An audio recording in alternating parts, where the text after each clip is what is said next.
playoffs have begun. It's time. The best crowd in esports. Make some noise. They're running on me. 1 minute as we get ready for game number 1. Look at the bodies. It's a graveyard down here. Can he get the double? Yes, he does.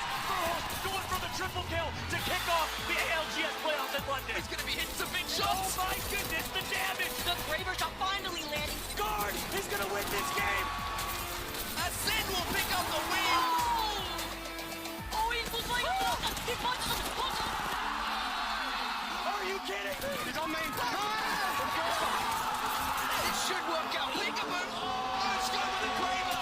He's going to go in and finish off the damage as well. Setting a world record. 23 kills. $1 million is on the line today. It is a shootout. I'm gonna move forward. To become the champions here in London. Hurry! You want the money? You get the damage here and it's gone. TSM up in the skies. House comes down from the heavens. London belongs to TSM.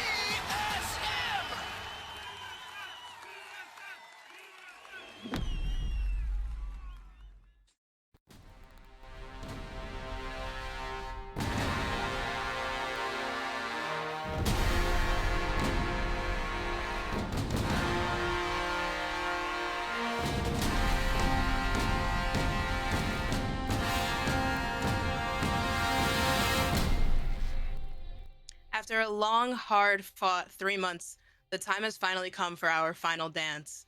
My name is Church, and I am pleased to welcome you all to the North American ALGS Challenger Circuit Finals. And notably, of course, I'm here with the best Brit of all Brits, Tom. Well, thank you for that absolute honor. Just thinking, when we finish our 6 games today, not only will the birds be outside my window tweeting and the sun will be back up, but we're also going to know our 22 Challenger Circuit teams heading to the all-important Pro League qualifier. Oh yeah, but before we get into this stacked lobby, it's time to get down into the meat and potatoes of what is Challenger Circuit and ALGS Year 4. As we all know, Split 1 LAN is right around the corner. However, where we are within this bracket is marked with the red diamond, being the online portion of this split. From here, we move on to the LAN event in LA this May, and Pro League qualifiers. Now you're probably wondering, especially now that we're down to the wire, how teams become eligible for PLQs. The winner of tonight's event will receive a one-way ticket to PLQ. From there, competitors who have received enough points over the past 3 months and secure a top 18th placement also receive the opportunity to fight for their spot in Pro League. In order to win, teams will need to place well and gather kills along the way. Let's take a look at how those points are spread out. Although the point distribution is engraved in most of our brains, the variation in points coincides with placement. On top of placement, teams can run away with points in one match via the points per elimination. Some may see 1 point as minimal, but if a team comes away in 3rd place with multiple kills, they could potentially wind up with more points than the team who takes 1st place in that same match. Now, which map will our competitors be looking to capitalize on these elimination points first? In the first half of tonight's event, we'll be starting off with Stormpoint and then heading over to World's Edge to close it out. But the burning question seems to be left unanswered. Which teams will be looking to come away victorious this evening? Well, lucky enough for you all, the question may now be answered. And I mean, Tom, this lobby is filled to the brim with great competition. Notably, there are also a couple of familiar faces. Are there any teams tonight that have truly caught your eye this weekend?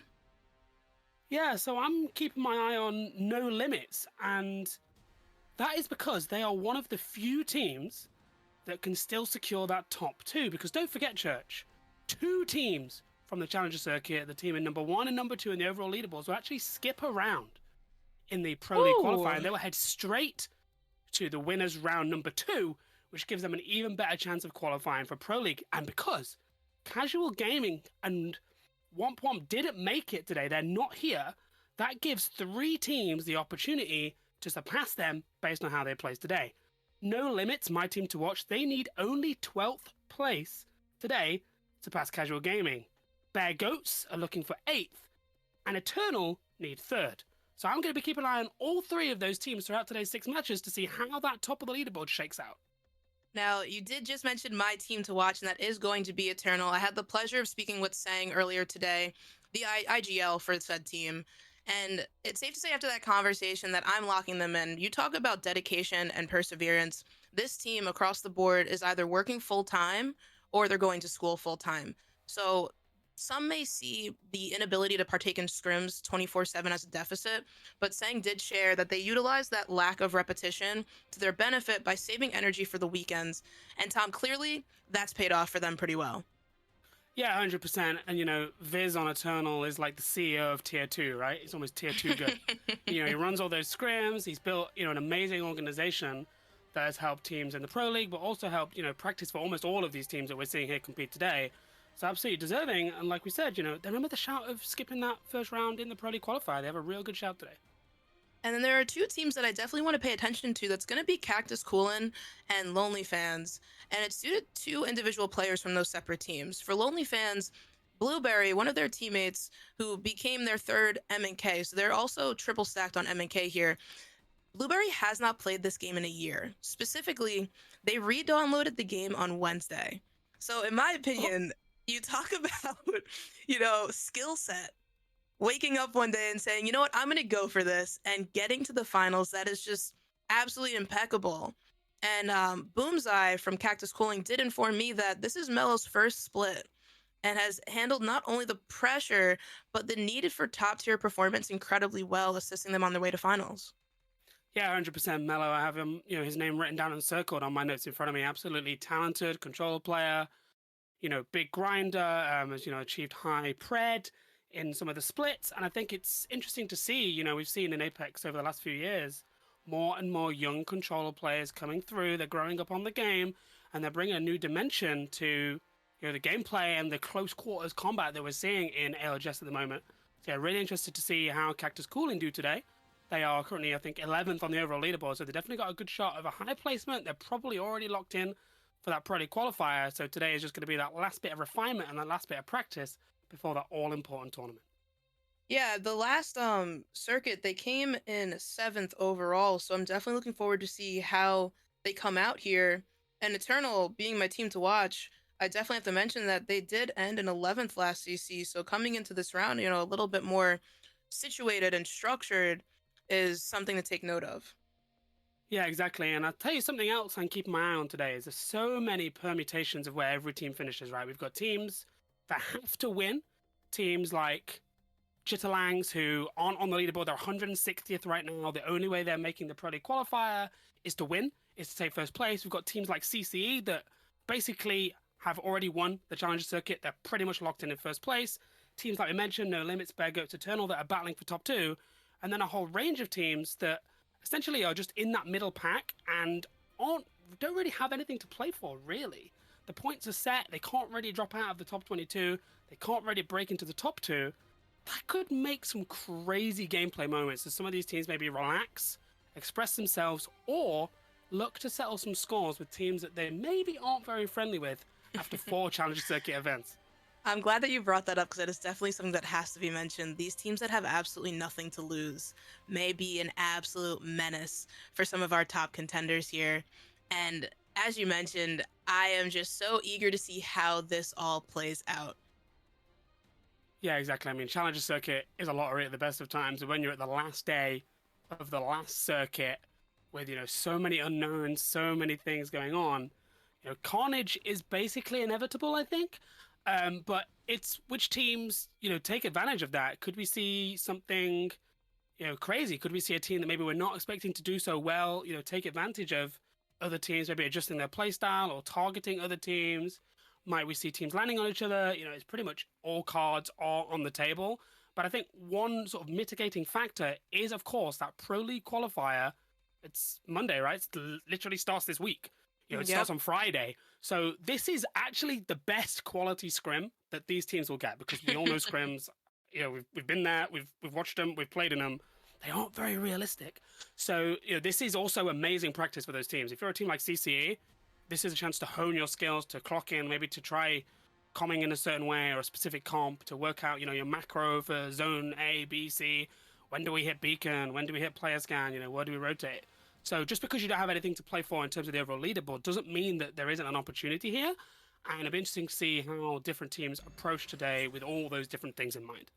And as you say that, we are now getting ready to drop out of this ship and head over to Storm Point. Interested to see the team compositions. For me, Tom, Bloodhound and Bang are essential. Now it comes down to that last choice. Are you picking Valk? Are you choosing Caustic? For me, Tom, it's going to be Caustic every time. You've said that, but I'm seeing a Revenant and a Mirage on my screen from the Buds. Yeah, we will be calling them the Buds today for you at home. That is a choice.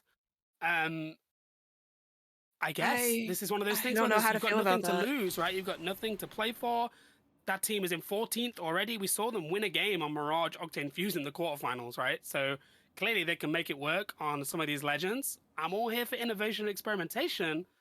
Maybe we're about to see a new meta crown. Maybe at LAN we're going to see a TSM going, actually, the Buds won Challenger Circuit using Mirage. How? Time for you to drop some decoys, buddy. It's definitely a good way to, scope out the competition and see which metas work. Can you craft a new meta out of this circumstance? You have nothing to really regret here, but the opportunity for practice. And if you don't take advantage of that, what are you really doing, right? So maybe, Tom, they're just, changing it up a little bit, getting a little swifty and trying to figure out, is there another option? But with that being said, it seems that No Name is loading in as a duo for this first match. And I believe they were the team that came in first last CC. Yeah, No Limits as a duo is big because they're obviously the team with the best chance of stealing that second spot from Casual Gaming, who obviously aren't playing today. They went out in the quarterfinals. So to start the tournament with, only 2 of your 3 players in the first game could seriously impact their chances, and that actually could have massive implications for our overall Challenger Circuit leaderboard. So absolutely not something that we should forget about. Now, it also seems that the Buds have decided to leave Cenote, avoiding that contest with Vendetta to take over Devastated Coast. But they've also come up on another team in that same sequence, Tom.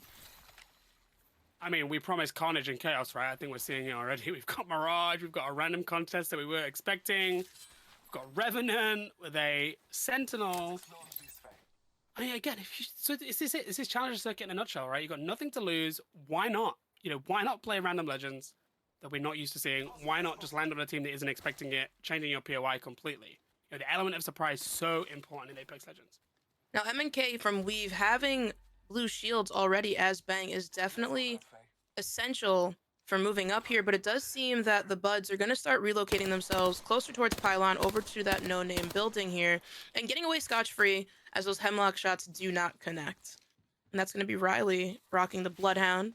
And as I said before, we've got that Bloodhound Bang Caustic duo, but this zone is going to be pulling towards that in-between of Cedo and Barometer. Might be a little bit of an open water type of action we're going to be seeing later. Yeah, and I think that's actually something that we should probably flag as well for everybody watching at home, is that since the recent patch, mid-season Apex Legends patch, zones have been much less predictable for our players. Teams pride themselves. We've got some, for example, Z Davis, the nickname was Zone Davis for a while. There are players that have made their career on being able to call and predict those zones from, a Ring 1 or Ring 2 viewing. But now zones are, bouncing all over the place. They are here, there, and everywhere. And it may well be that teams who maybe don't think they're in the premium spot get a really lucky zone pull. We might see some absolute carnage in that regard as well. Zones are just all over the place at the moment, Church. And also, most teams are going to be rotating earlier on here now as well, with the lack of shields that you can obtain. And we do have Bear Goats getting a kill on the board already, stacking themselves up with triple blue. We have Recon on Bloodhound, Pain on Bang, and Flak on Catalyst. But they're going to be scanned by a survey beacon off to the distance, and it looks like they're hungry, Tom. It looks like they're ready to go. Yeah, that's great confidence. There's nothing like getting a couple of early points on the board with a little bit of killing action to settle your nerves in. This is a big tournament, and the first game is make or break for some teams. Not just because the points are important, but because it sets the tone, right? It sets the vibes. If you have a banging game to start the tournament, you're relaxed, you're confident, you sat back in your chair, you're feeling it. Whereas if you dive drop, you spend the game watching other teams play, that can make you nervous. You warm up, right, and then you sit for 20 minutes not shooting your gun because you're spectating. You get cold. You're not as ready for the next match. So, getting off to a really good start and getting on the front foot can not just put points on the board, but it can also set the tone for the next 5 games as well. Now Stallions here with Alb taking shots with a triple take from deep up to the peak of Barometer. They're going to try and situate themselves here in this little bunker, which did work very well for them during semis. They're able to capitalize and get a win during that set in this exact location, so they are pretty comfortable there and going to be calling that home. I do want to make note that CCE has made themselves very comfortable on the bridge. That's going to be just on the outskirts of zone when this zone starts to close. But as you can tell now, teams are starting to rotate in if they haven't already. We do have a couple still on the outskirts here and there. And ICBM taking their time from down Beast. Yeah, absolutely. CCE seem to be in a really good spot for this zone. I was worried about CCE before this weekend, to be honest. They've been our most consistent zone team across, all of our challenges, sitting number 1 spot in the overall leaderboard. But with the zones being less predictable, with that chaos and carnage that we've seen both across Challenger Circuit events and in, of course, our Pro League Oversight scrims heading into the LAN event, I was worried that playstyle might be getting nerfed by the zones changing and pulling in a different way. But CC won their semifinals. They've played really well across the weekend, and they seem to either still know where the zones are going or they've adapted incredibly well. So absolutely the favorites again today to put on a good showing and make that top spot beyond doubt if it isn't mathematically already. We do have a member of TRK taking out Codex in the kill feed here, with Skynades dropping down from the heavens on the team on the outskirts of Barometer. But here over at Pylon, we do have the Buds taking some shots. We have the Sentinel not charged up, but definitely connecting, as they did hit a nice shot there to start this off, sitting at 128 damage, 126 rather. Definitely looking to capitalize on this distance, as they have not only the Sentinel, but we do have Purge taking some beautiful shots with the Volt and getting a knock on Lot. And that's going to start things off here now. It's definitely going to get a little sticky, as Purge is very low. They're going to go down now, and this is going to be JoJo trying to get this kill with the Havoc. They get the knock, and it's now a 2v1. The Buds now sitting on edge of zone. JoJo is able to get this syringe off. They're going to be able to grab Banner. Does that last member run? I think they do. I think this is where they do the dash here, and that's going to be Weave, M&K making their way out the back door, saying, "See you later. I need to capitalize on this placement points." Yeah, exactly. You gotta get absolutely out of dodge. Of course, they don't have a member of the support class in their team composition. We're not seeing much Conduit anymore. Lifeline not really getting picked at a Challenger Circuit level. Lobert almost exclusively a CCE pick. So they won't be able to craft the banners, but they will be able to rat and maybe pick up a couple of extra placement points, do something special, maybe make a top 5, make an endgame, and at least not make a big fat 0 for your opening game of the final Challenger Circuit of the split. Stallions here coming away with 2 kills, capitalizing on that, but we do have Sang and the Fellows of Eternal in a little bit of a tricky spot, but able to utilize the Newcastle wall and reposition themselves. A couple of teams surrounding them, definitely a lot of angles to try to capitalize on here, with Status Quo also sitting across the way at the building, not too far from them, with a little bit of long range, rocking the double energy. That's going to be a Volt and triple take from Cruel here, trying to connect the shots through the building across the way, but not going to connect. And I believe that is going to be Sang over there, throwing over the smoke, trying to get some coverage, but it does not hit exactly where they want it to. And CCE now extending a little bit here, with Cap moving over to the nut, trying to get another angle.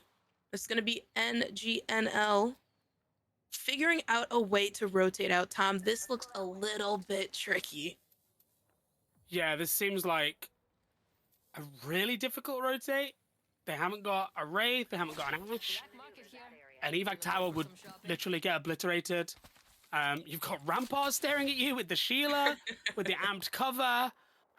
Let alone that being Trev Stacks with a charged up Sentinel behind it. They don't actually have to move. Look at this next zone. They can hide for a little bit longer, and maybe CC will come under pressure from a different team, and that's when they can make their move. They are going to be very relieved to see that zone pull when the next zone closes in a few seconds.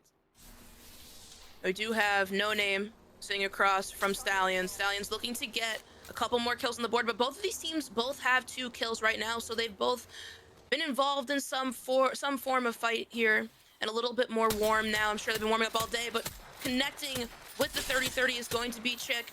Getting some great shots, getting a crack, forcing the team to slightly back off a bit, utilizing the gas canisters as coverage as well, trying to get some shots through the small little gaps, recognizing that teams are rotating on their backside as well.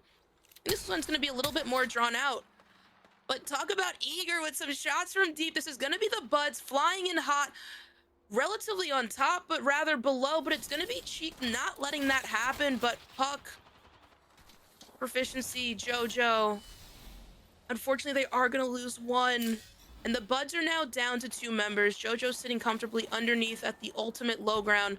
And they are going to be now down to 2 with No Name capitalizing on that kill. Getting another one on the board, but being absolutely pestered by the Stallions, letting them know we have not left yet. And a beautiful Arc Star coming in. But they get the bat off just in time. So many teams in this barometer area, so many layers, so much pressure, and all of these teams, they are going to have to move eventually out of barometer. The zone is not pulling here. I think the Stallions have a very premium spot. They can gatekeep, they can look down, they can look across, and of course, if you have a triple take in the hands of Arbalele, I mean, things are only going one way, right? I mean, talk about the amount of ammo. Rocking double energy, knowing exactly what he needs to succeed here. They also have the information from that zone pull. They may be able to get another scan off soon. But as you said, Tom, they're very comfortable. We've now eliminated, and that's going to be across the way. But things are slowing down a bit here at Barometer. Teams are trying to figure out exactly where they need to go. But now we're over at Cito, where we do have Stunny, Osiv, and Gotti from LMAO trying to pull up on the scene, getting some great shots with the Volt, doing a lot of damage there, 87 to be exact, getting push up on, but saying absolutely not today. I do not care about this gas canister, as they are triple stacked red before we even go into the 3rd zone. Very comfortable. There's nothing more terrifying in competitive Apex Legends than a red armor controller Bloodhound with a Volt in ult. Absolutely terrifying.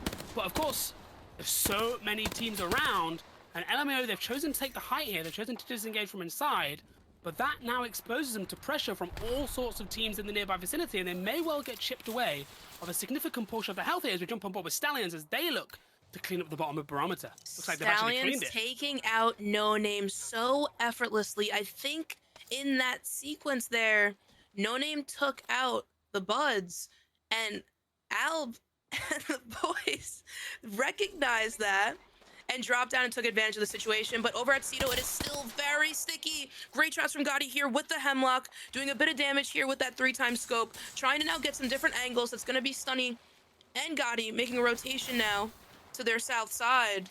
But Gotti taking a lot of damage on this rotation. But Sunny getting an entry knock with a 3rd party now on the horizon, on the cusp of this rotation that all these teams need to make. And it's going to be the fellas of Redeem moving up and putting it on a lot of pressure. But again, we have to recognize and respect the shots coming from very far away, whether it be at Jurassic or at Barometer. The open land is something you cannot ignore. Yeah, and both of these teams are heading straight for the duo of No Limits, who have made their home at that house just through this choke. But the question is, will Redeem and LMAO actually end up teaming up on No Limits? Will it be 6 versus 2? If both teams realize that No Limits are the gatekeepers. And I'm just seeing that zone pull.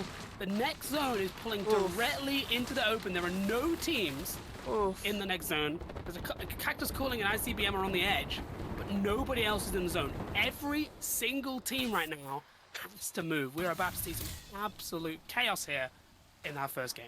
I have a feeling we're going to see a lot of fighting going down for CCE and NGNL, as they are the closest to being comfortable in that final end zone. But before we even get there, Redeem, No Limits, LMAO, they have to duke it out here to figure out who's going to even come away with a chance. And the issue here for Redeem is that their sides are exposed. And if CC does make a move up to bridge, they'll be able to see them. But amazing shots and a nade from Sushi Hal here, getting the knock. It's now going to be a 2v2 there, but they do have to recognize that LMAO is still in the area, playing their underground. And NGNL going down to CCE. LMAO still fighting valiantly, putting up the gas canisters, trying to settle themselves, recognizing that there is a duo behind that rock, but they need to understand that the team above them is still looking at them as well. It's quite a predicament, but the smoke comes out from Osiv, and they're gonna fly up with this Havoc.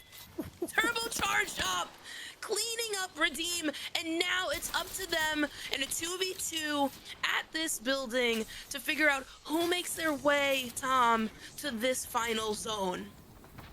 That is a sign of a confident player.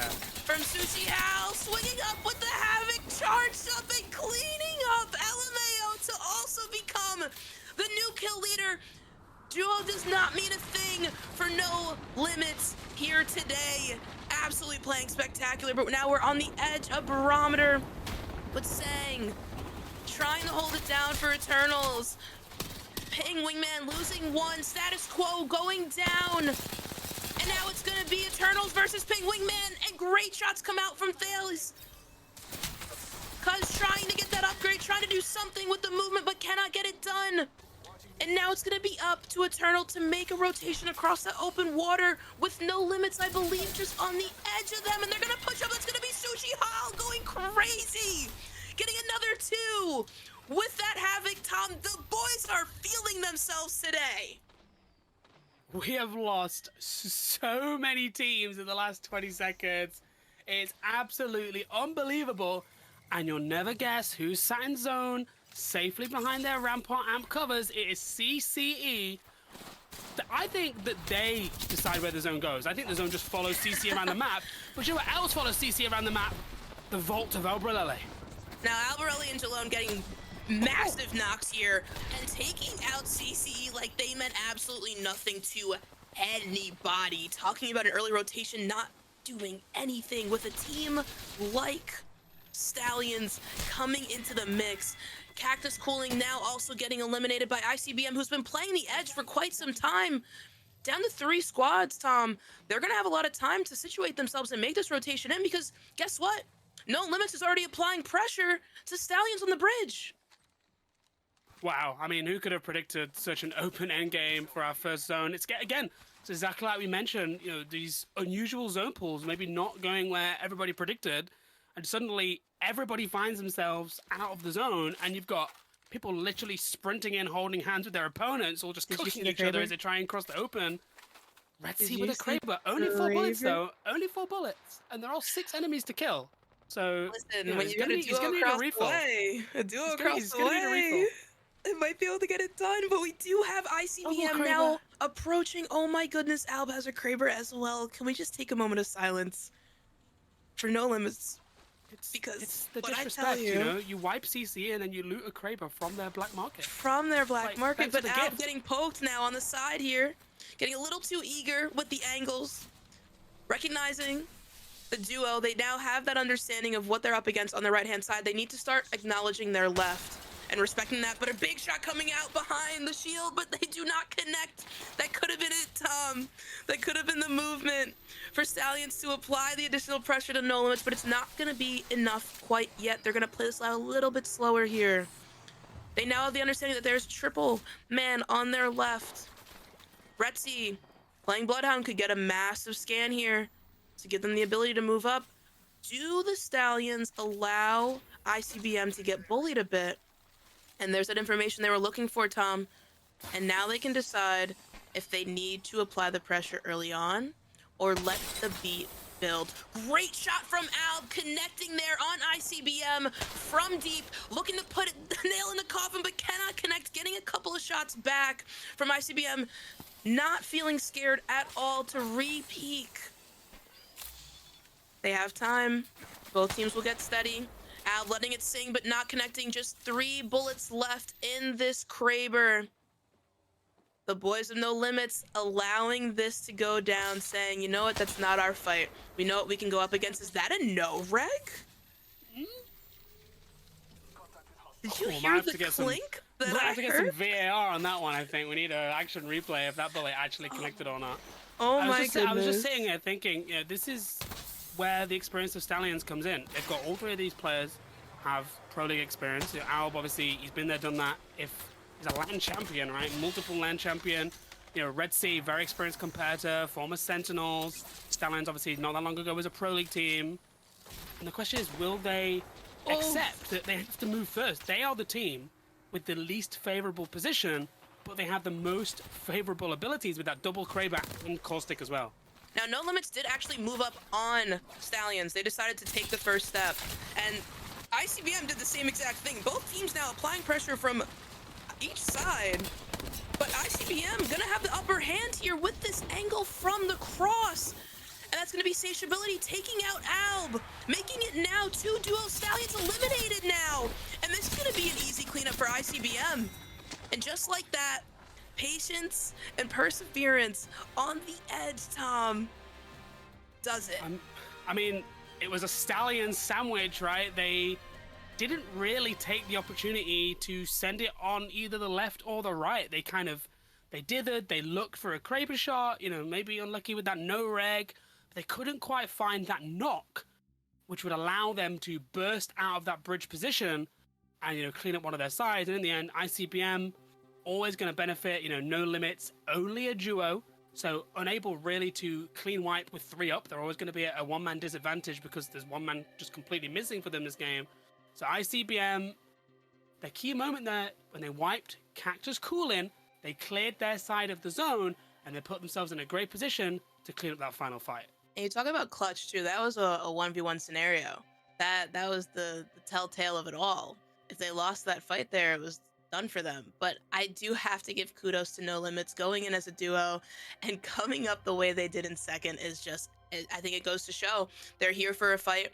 And, not having one member does not change a thing, but the standings are ready from that first match. Let's take a look. ICBM coming away with 21 points there. No Limits with 18, Stallions with 18, and CCE just below with 7 alongside Eternal, No Name, and Cactus Coolin. Yeah, massive game there for No Limits. Props to ICBM for winning the game. Props to Stallions also for a fantastic point showing. When we're looking at that race for second place, we were worried that No Limits would be at a disadvantage, right? Because they only had 2 of their 3 players. But they have put down a massive game. 18 points as a duo is no mean feat. And if they're looking today to steal second place from Casual Gaming, I mean, they've made pretty much the best possible start. And that comes down to it. We did mention those points per elimination, Tom. And we saw the massacre that occurred just outside of Barometer. And clearly, it has paid off. We'll be right back after this break as we buckle up and bear down for match 2.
Talk about action, just jam packed in our first match of the evening. I don't know about you, viewers at home, but Tom, I am ready to go for this second match of the evening.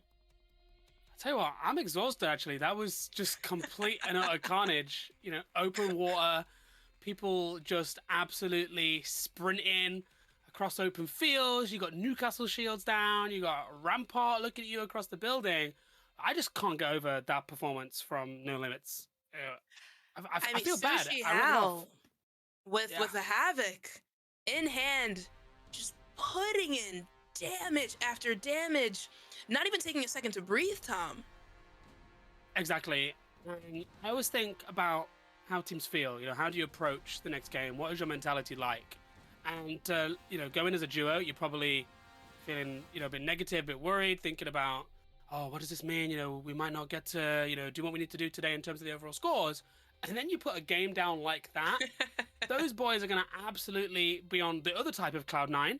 And, I think that they're here to do the business today, and we could well see a very special tournament from them. After that game, you cannot, think twice about your performance value and how you go into the next match. I mean, you're untouchable going in as a duo and performing like that. 18 points on the board. One thing I do want to take notice of, Tom, here is that the two teams that were set to be contested off of drop, Vendetta and CC, they both come away with 0 points here. Curious to see if they make an adjustment to a different POI.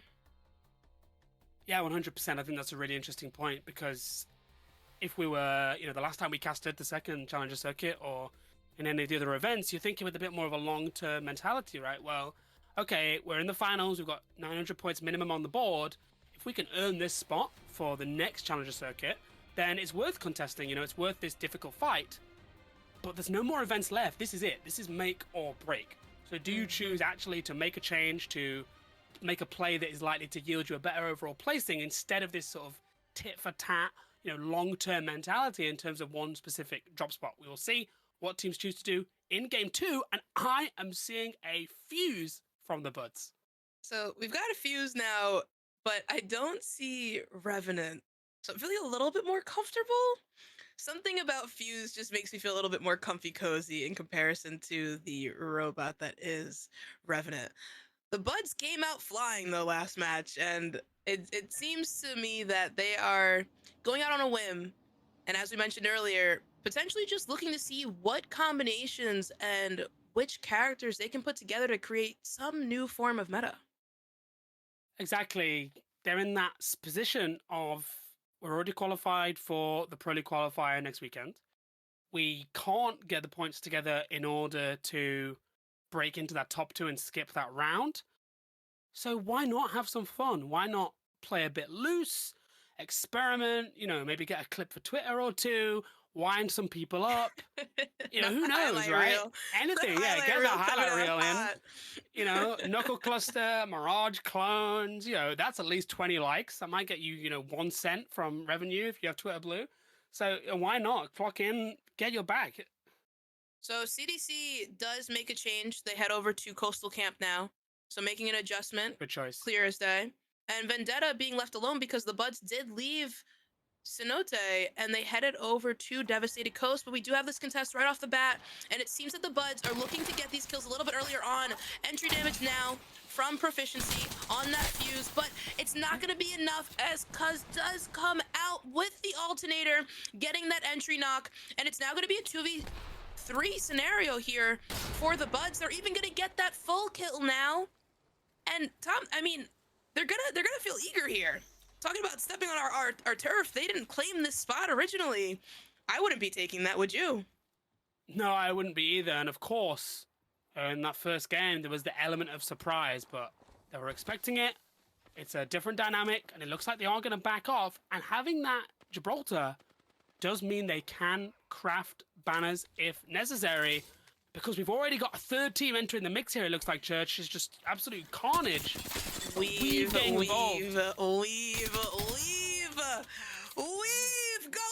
absolutely nuts and capitalizing on what was a 2v3 scenario, getting the full kill on Ping Wingman, and now claiming Devastated Coast as their own, as the Buds have exited They've gone down low, leaving Weave with the ability now to gatekeep them from height. We do still have No Name over at Echo HQ. Do they hear the carnage? Do they move over and take a look, take a little peek-see to see what's going on?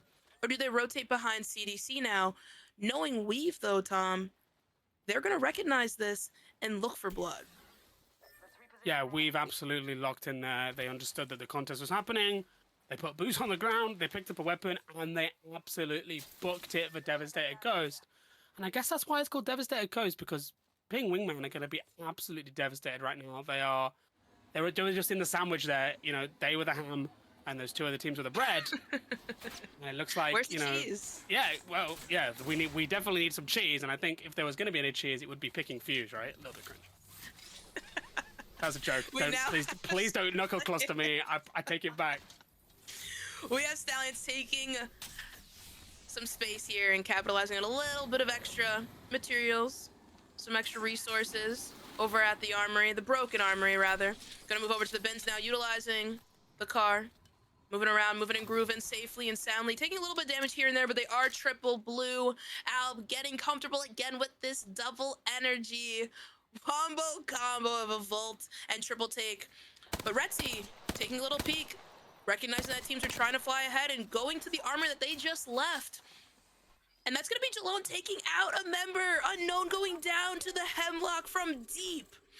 Just outside of the armory, where this team down below, just over the side of Bean, also recognizing this team flying in. The Arc Stars are coming from the heavens. Will they be an absolute banger? No, they do get out of that crevice. And now they're going to recognize a couple of shots coming from across the water, but that is going to be Kubsky, Derry, and Codex moving up to apply pressure now to Wake Jam and Colors. Colors taking a lot of damage from Stallions from far. This is CDC trying to reclaim their passion that they lost out on in match one. Mello taking out Colors, Sang taking out Trevsax. There's a lot of people going down in the kill feed, but CDC situating themselves with a little bit of a rampart shield, getting a little bit more comfortable. Sang trying to get this Finn here down below on EEC.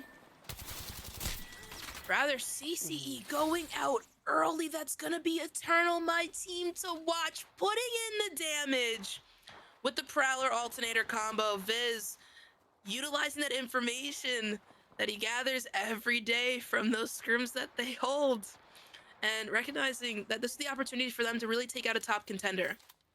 Yeah, being sent back to the lobby by the CEO of Tier 2 ALGS is not what you'd be looking for in your second game of the day, but the Stallions, that is some brave looting. They're really making space. They have a strong position on top of the high ground, but the carnage isn't over. It seems every team in North America is feeling incredibly bloodthirsty right now, Church. Vendetta, where they decide to call home. Cenote being occupied by the opposition, trying to get some shots off as Ghostly with the G7 Scout with the gold mag at that, but they're not going to connect those shots quite yet. They are rocking the Bloodhound Caustic, Bangalore, triple threat. But the other team also has that Bloodhound scan to their advantage. They are rotating out, and that's going to be Ghostly recognizing this. Do they let them just clear out, or do they recognize that one member's still left? And Ghostly does. Takes note of the fact that only two have crossed. And now it's up to them to decide what they want to do. They get the confirmation here. And Tom, I mean, this is a lot of resilience holding back.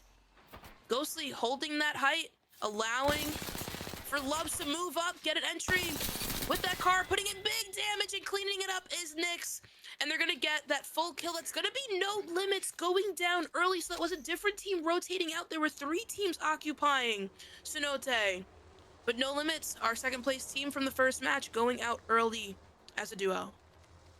Yeah, the higher they are, the harder they fall, and No Limits will be faced with what I'm assuming was a 0-point game to balance out from the 18. They're still in a good spot. They're still in control of their destiny today if they're looking to sneak into that top two.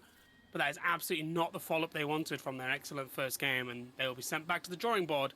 Maybe now they've got time to wake up their missing teammate. We're told that their teammate is asleep right now.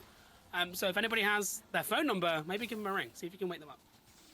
Now, for our viewers at home, just so you know, you can tell I'm excited, right?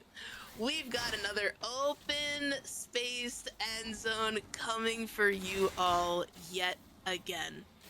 And Tom, the way that this lobby is playing out, I am just so excited to see how these teams mitigate their way through the zones.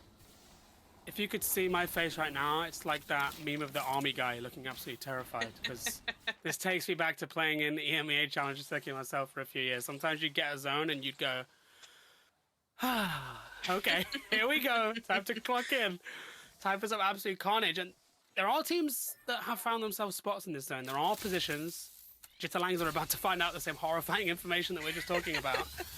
But the way the pulls have been lately, I cannot overstate what a difference it makes when the zone algorithm gets tweaked, gets changed. Not only because teams get used to playing certain types of zones, having certain macro for certain positions, but also the zones just seem to love pulling into open spaces right now. At one point, they have fixed it now, but they're even pulling into lava on Will's Edge. So there's a lot going on. There's a lot for these teams to contend with. And that's why positions like we saw last game where maybe you've put yourselves on the edge, like Redeem right now, we can see on the map. That sort of position where actually when it comes to the later stages, instead of having to move surrounded by teams, you have a clear back and you have one goal, which is just to power forward, to kill team after team if necessary, and just to beeline your way to the next zone.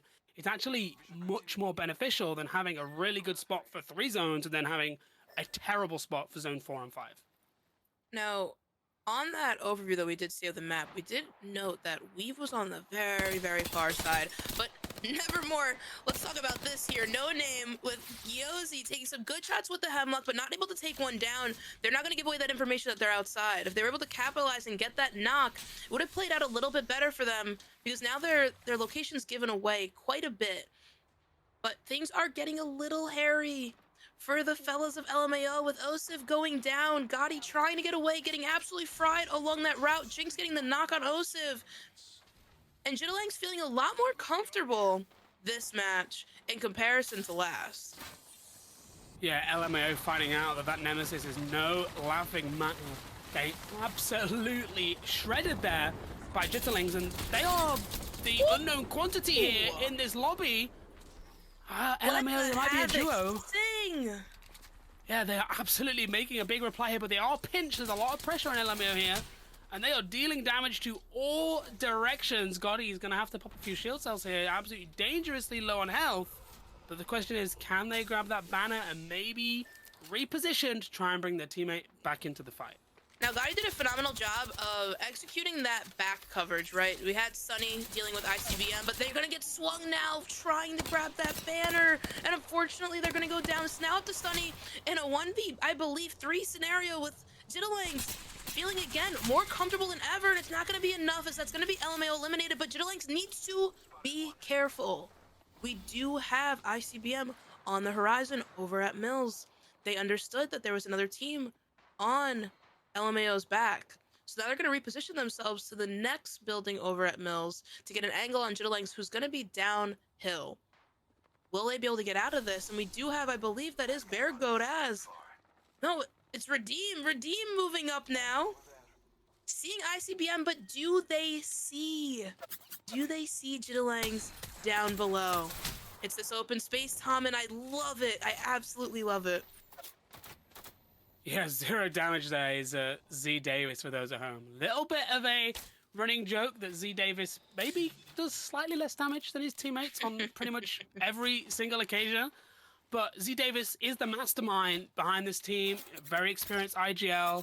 Let's not forget that back in 2021, he appeared in the North American ALGS playoffs. Very experienced player, and he's using his experience to guide Golden and James Fearless through this Challenger circuit, and Redeem have been on absolute fire across all of the events, one of our most consistent teams. And Z Davis using his experience to realize that maybe now is the time to back off from that particular engagement. And there is Weave, the team I was mentioning earlier on. They made a very long rotation through the back end of Barometer. This was something that I wanted to mention before.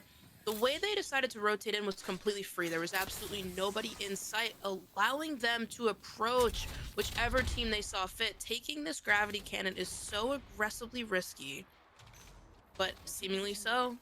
They come away clean, and they're going to be able to rotate again whichever way they see fit because they're just being absolutely left unbothered. So they may take that rotation around Cedo to this open hill where Jitterlangs and Redeem are going at it. ICBM, where are they? Great shots from Dwells, but Season gonna go down. Dwells might go down. That's gonna be Golden, taking a wide angle from the side. ORT getting great shots with the Hemlock. There's just so many different teams getting intricated here because there's so much space. They're gonna lose Dwells, but they're gonna be up still. Golden taking out Dwells. Great shots from ORT, taking out Proficiency. That's gonna be the Buds going down now. Where did they come from? And that's gonna be ORT now going down to a Bangalore ult. James Fearless, Z Davis moving up. Redeem looking to now take on ICBM from the heavens above, taking good shots with that 30-30. Skull pierced up, getting a crack. A lot of teams going down in the kill feed right now. Jittalang eliminated, Vendetta eliminated, Lonely Fans eliminated. We're down to our top 11 squads as these teams try to rotate and mitigate this pull to this open-ended zone. This was the chaos we were talking about. Have some teams hanging out on the height of the rocks, dipping down below, getting just enough coverage to peek and get a couple of good shots, but Redeem finding a nook and cranny to give themselves the ability to breathe for just a second, it seems. Big Bangalore all coming down, but Golden with great shots with the Hemlock to apply some additional pressure. But that Bangalore ult is going to be brutal. It's going to make James Fearless have to pull up, but the Rolling Thunder comes down first, and Viz gets a knock on not only James Fearless, but Z Davis as well. And now it's just open to Golden to try to stay alive, but that Arc Star is looking so menacing, and it's another nade coming in, and that's gonna be it. Redeem eliminated. Eternal locking it in this round and commanding this space, Tom. Yeah, Eternal are just, they're not going to stop. They're going to keep pushing. They're doing exactly what we talked about. They're clearing their backs. They want to have absolutely no danger behind them or on their sides when they have to rotate and make this really long and dangerous rotate. And Thalas going to look for some big damage there with the R99. And Eternal, they might have 3 defensive legends, but they absolutely have an aggressive mindset as they look to take this next engagement. This composition is so incredible to me. The way that they are commanding space and applying pressure is spectacular. Viz coming away just enough to avoid going down. 9 squads left. Evac tower being popped. They have to reposition themselves. And you know, Tom, if I had to take a guess, I have a feeling they are going to be dropping on somebody else and taking that space up. ICBM eliminated. We're down to 8 squads. That's a big elimination there, Tom. Where are they going to go? They look like they're trying to work it out. Getting those pings down. Oh, have they found a spot they can nestle in? The power of the Newcastle wall, making unplayable spots playable, getting that castle wall down, as Weave also now running into some trouble, and Cactus Coolin are on the mark. Cactus Coolin with the Havoc. Poffer getting the damage in. Boomseye getting the knock and eliminating Weave. They're going to have to start moving up now as the zone is pulling in. But don't forget, we do have Stallions at the ultimate height. Both were taking a lot of damage on that cross. Stallions actually playing the low ground, and they're going to run right into Weave here. Albrelli dropping that ultimate, and they're going to get it done. That's going to be Cactus Coolin eliminated down to 6 squads now. And Alba immediately starts to reposition and try to take up as much space as possible with these gas canisters. Jalone Retzky, just absolutely phenomenal. I think that maybe wasn't the best use of that Caustic Nox gas ultimate grenade there, to be honest. Those teams were dead to zone, and now they're not going to have that super powerful ability for this end game, although it doesn't really matter when you're an Albarelli with a triple take doing absolute damage there to everybody around, over 1,000 damage already.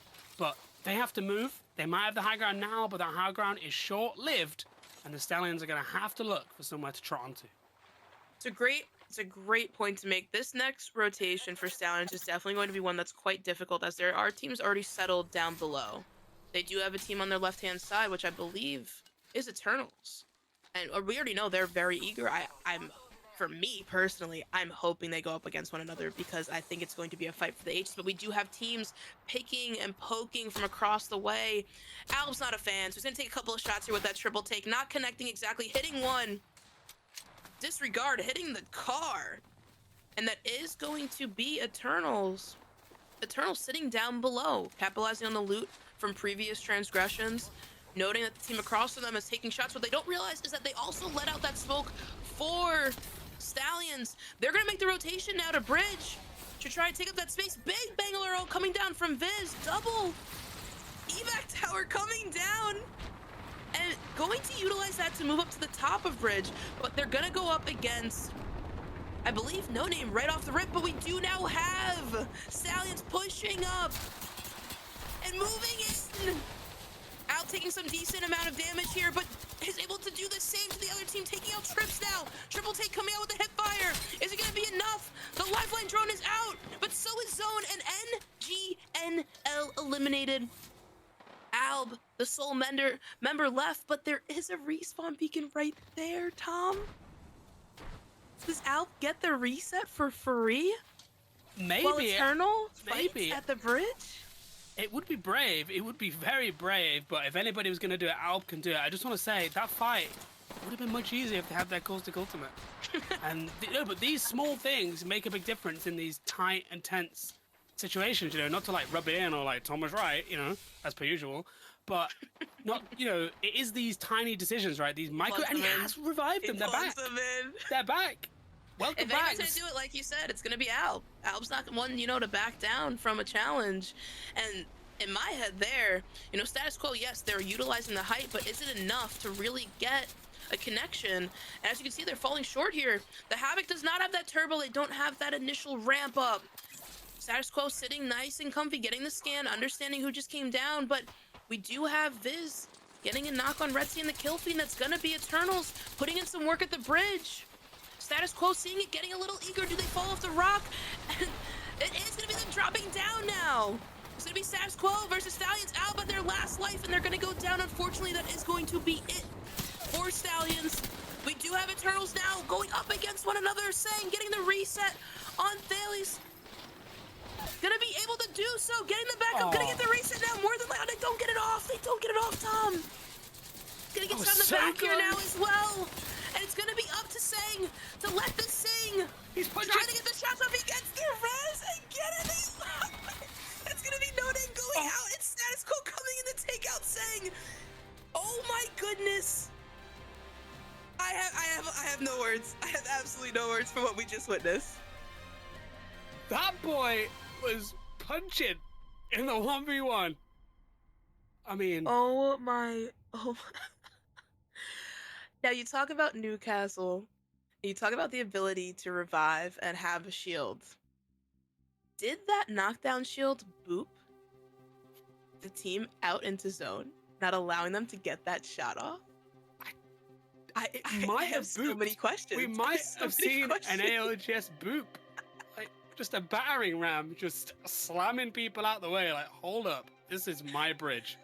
Talk about a way for Eternals to secure second. The side-to-side strafe and the punching, I actually respect it so much. Like, like a real man, I'm putting the guns down. I'm just swinging. I'm coming in and I am just absolutely swinging my fist for anybody in the nearby vicinity. But, good game from Eternal. They do get second place. But where did everybody else place, Church? Let's check out the standings. Stallions moving up from that performance to first with 33 points. Now we have to remember that our top contender here, CCE, did go out a little bit early, allowing other teams to move up quite a bit. Same with, I believe, No Limits, also going out a little bit early. So it left the market open and available for Stallions, Eternal, ICBM, Status Quo, and No Name. Yeah, so many teams here putting points on the board. There was 3 really leading the pack after our first game, but several other teams have put some big totals down in the second game, and it's getting really competitive at the top. And in our quick check-in for those teams that are battling for that second place, No Limit still in position, still doing what they need to do. Eternal also doing what they need to do, but they actually won't take that second place, even if they do what they had to do mathematically today, if No Limits also place where they are right now in that top 5, in that top 12 even. They are preying on the downfall of other teams as well as having to do well themselves. There's just so many things to keep an eye on today, so many permutations. I love it. I'm a little bit of an Apex nerd. This is absolutely why I stay up till 5 in the morning. But yeah, it must be frustrating for a team like Eternal. They're doing what they have to do. Could we see a little bit of tactical engagement with a team like No Limits? They're only a duo, and if Eternal can maybe have a couple more good games, could they force the issue and put No Limits, down in the bottom of the leaderboard so You Eternal took the can steal that words second right place? from my mouth. We talked about this earlier with the way that this is situated and the way that you can obtain points and move to PLQs, and the teams that are not able to do so, regardless of their efforts. Do they cook something up during this break to figure out what they need to do to capitalize on these points? We'll find out very soon. We'll see you guys in a minute.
Welcome back, everybody. And I don't know about you, but I'm on the absolute edge of my seat as we come very close to heading into our last match of Challenger Circuit for Split 1 on Stormpoint. Tom, let's hear the thoughts on this previous match just one more time, because my God, there was a lot to cover. I mean, at one point, the kill feed literally looked like the start of a Star Wars movie. Like, there was just so many words. It was like, team dying here, team dying there. We've had two absolutely crazy and chaotic zones, and the teams that have found the most success are those teams like Eternal, like Stallions, that are taking powerful positions on the edge of Zone 2 or Zone 3, and are then able to fight and battle their way in. We've seen teams that maybe post up directly in the middle, come under too much fire, or find the zone pulls away from them, and they're actually not in a very good spot at all. So it'd be interesting to see, maybe teams will clock onto that strategy, maybe teams will realize that this is the way to play, and we might start to see more competition for those powerful zone edge positions in the mid game. I'm curious to see if Weave continues to apply pressure to the Buds and ping Wingman the way they have the past two matches. It's been quite successful for them, but one team has always gotten away. And I believe each time it's been the Buds being able to, get out of dodge before, singing their last song. Yeah, I mean, they're literally just instigating. They're landing in and going, hey, you fight, and then running away. I respect it. They're obviously, not having the best day points-wise so far, down in 18th on 3 points. It'd be interesting to see if we see another change in legend composition from the Buds heading into this third game and our final game on Storm Point.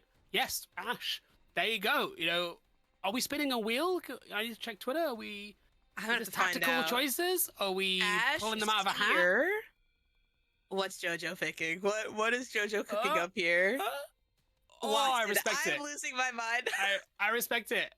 Any Watson connoisseur is immediately a friend of mine. That legend is underrated.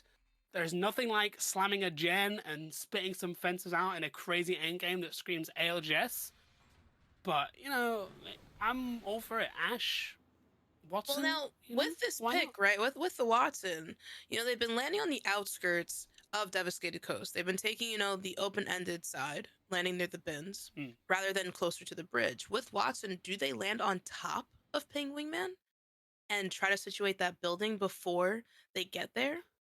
No, because they're flying in the complete opposite direction, Oh Church. my goodness. pack Both their teams bags, are. they're Ping off. Wingman left as well. Oh. It's just leave. It's just like- leave.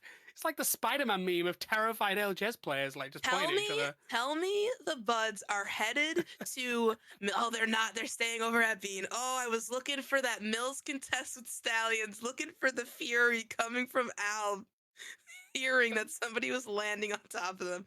But what I will say is Stallions make the same rotation every single time here, going from Mills over to Bean. And so the Buds have to get situated very quickly to be prepared for Alb and Stallions. Yeah, I don't think the Buds are going to get to sit here and, you know, bloom into beautiful flowers. They're going to have to pick up some loot and absolutely book it because the Stallions will be hunting them down. How crazy. That last game, both teams have gone to sort of like less than ideal, you know, semi-POIs. The Ping Wingman are up, you know, in between Cascade Falls and Launchpad. Some people call it Elevator, some people call it other things. And both teams just bottled it and left. Actually, respect. That's like prime ALGS final Challenger Circuit moment there. I wonder. Yeah, crazy. I respect the call, right? But we do have to acknowledge the fact that we've now not only has Launchpad, but they also have all of Devastated Coast, and they are an edge team. So they're not in any rush to get out of there. They're going to be coming out of those two POIs absolutely juiced up, Tom. Now, I don't want to sound the alarm, but this zone might not pull into the complete middle of the open. Oh, We we're just may looking have a at zone different with buildings in it. style. We're looking for a little different style here of end zones. There is a chance. There is a chance, though. We can't call it too soon. True. 'Cause I, you know, definitely have seen this zone pull a little bit out to the outskirts there, closer to North Pad with the trenches. But we'll see. We'll see. Status quo now over at Barometer. They do have some time. We did see CDC think about heading over to Barometer, but they have decided to go over to Pylon instead. It's going to allow Status Quo some time to breathe, capitalize on this rather large POI, and, you know, even level up those Evo shields. Yeah, exactly. I mean, we were talking before the broadcast about how the Evo shield changes. At the beginning, we were all super, like, clocked in on, oh, this does this, and this gives you 100, and this gives you 250. I think Apex players have adapted really quickly to the changes. You know, shout out to Respawn for cooking up, you know, a seamless transition to a whole new system of, you know, handling armor in the game. It's become second nature for everybody, and a well-implemented, nicely balanced mechanic that, you know, to their credit, all of our ALGS teams have absolutely adapted to at every single level. But what you might not have adapted to is flying on top of another team early on, but Redeem looks like they're going to back off, and they're going to take maybe not the building they wanted, but the building that they're forced to reside in. Now, Redeem, unfortunately, due to that landing there, they did land on top of CCE, who has already made their claim on the building that tends to be a little bit more important here.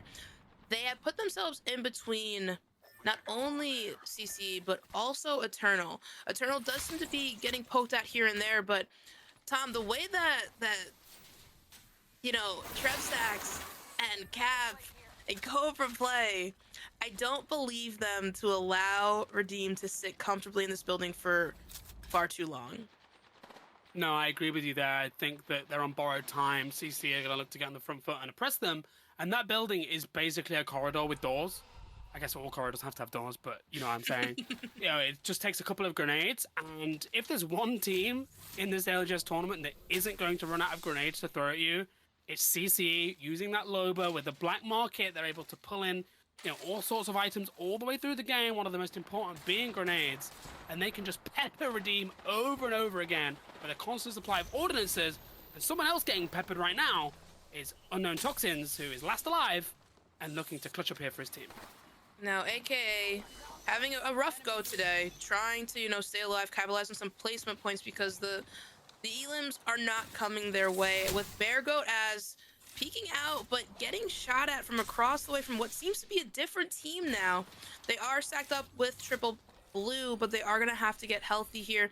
They did secure a bunker in this zone. They do have that information as well. It's going to be Satiability that was taking shots over there, but what they don't recognize is that the Stallions are on the prowl, getting some beautiful shots off, but Alb getting hit with a headshot there.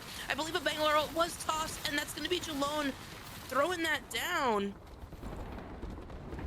They're going to back up a bit and reassess their positioning here. They do have the information. They can hug the edge of zone, but they need to be aware of their surroundings in the same token. With the Moby, some smoke. Nope, that's not even going to be Jalone's ulti. Jalone still has it. And Retsy's going to get a scan off to get some more information. We do still have 20 full squads left, with AKA being the one team with one member left.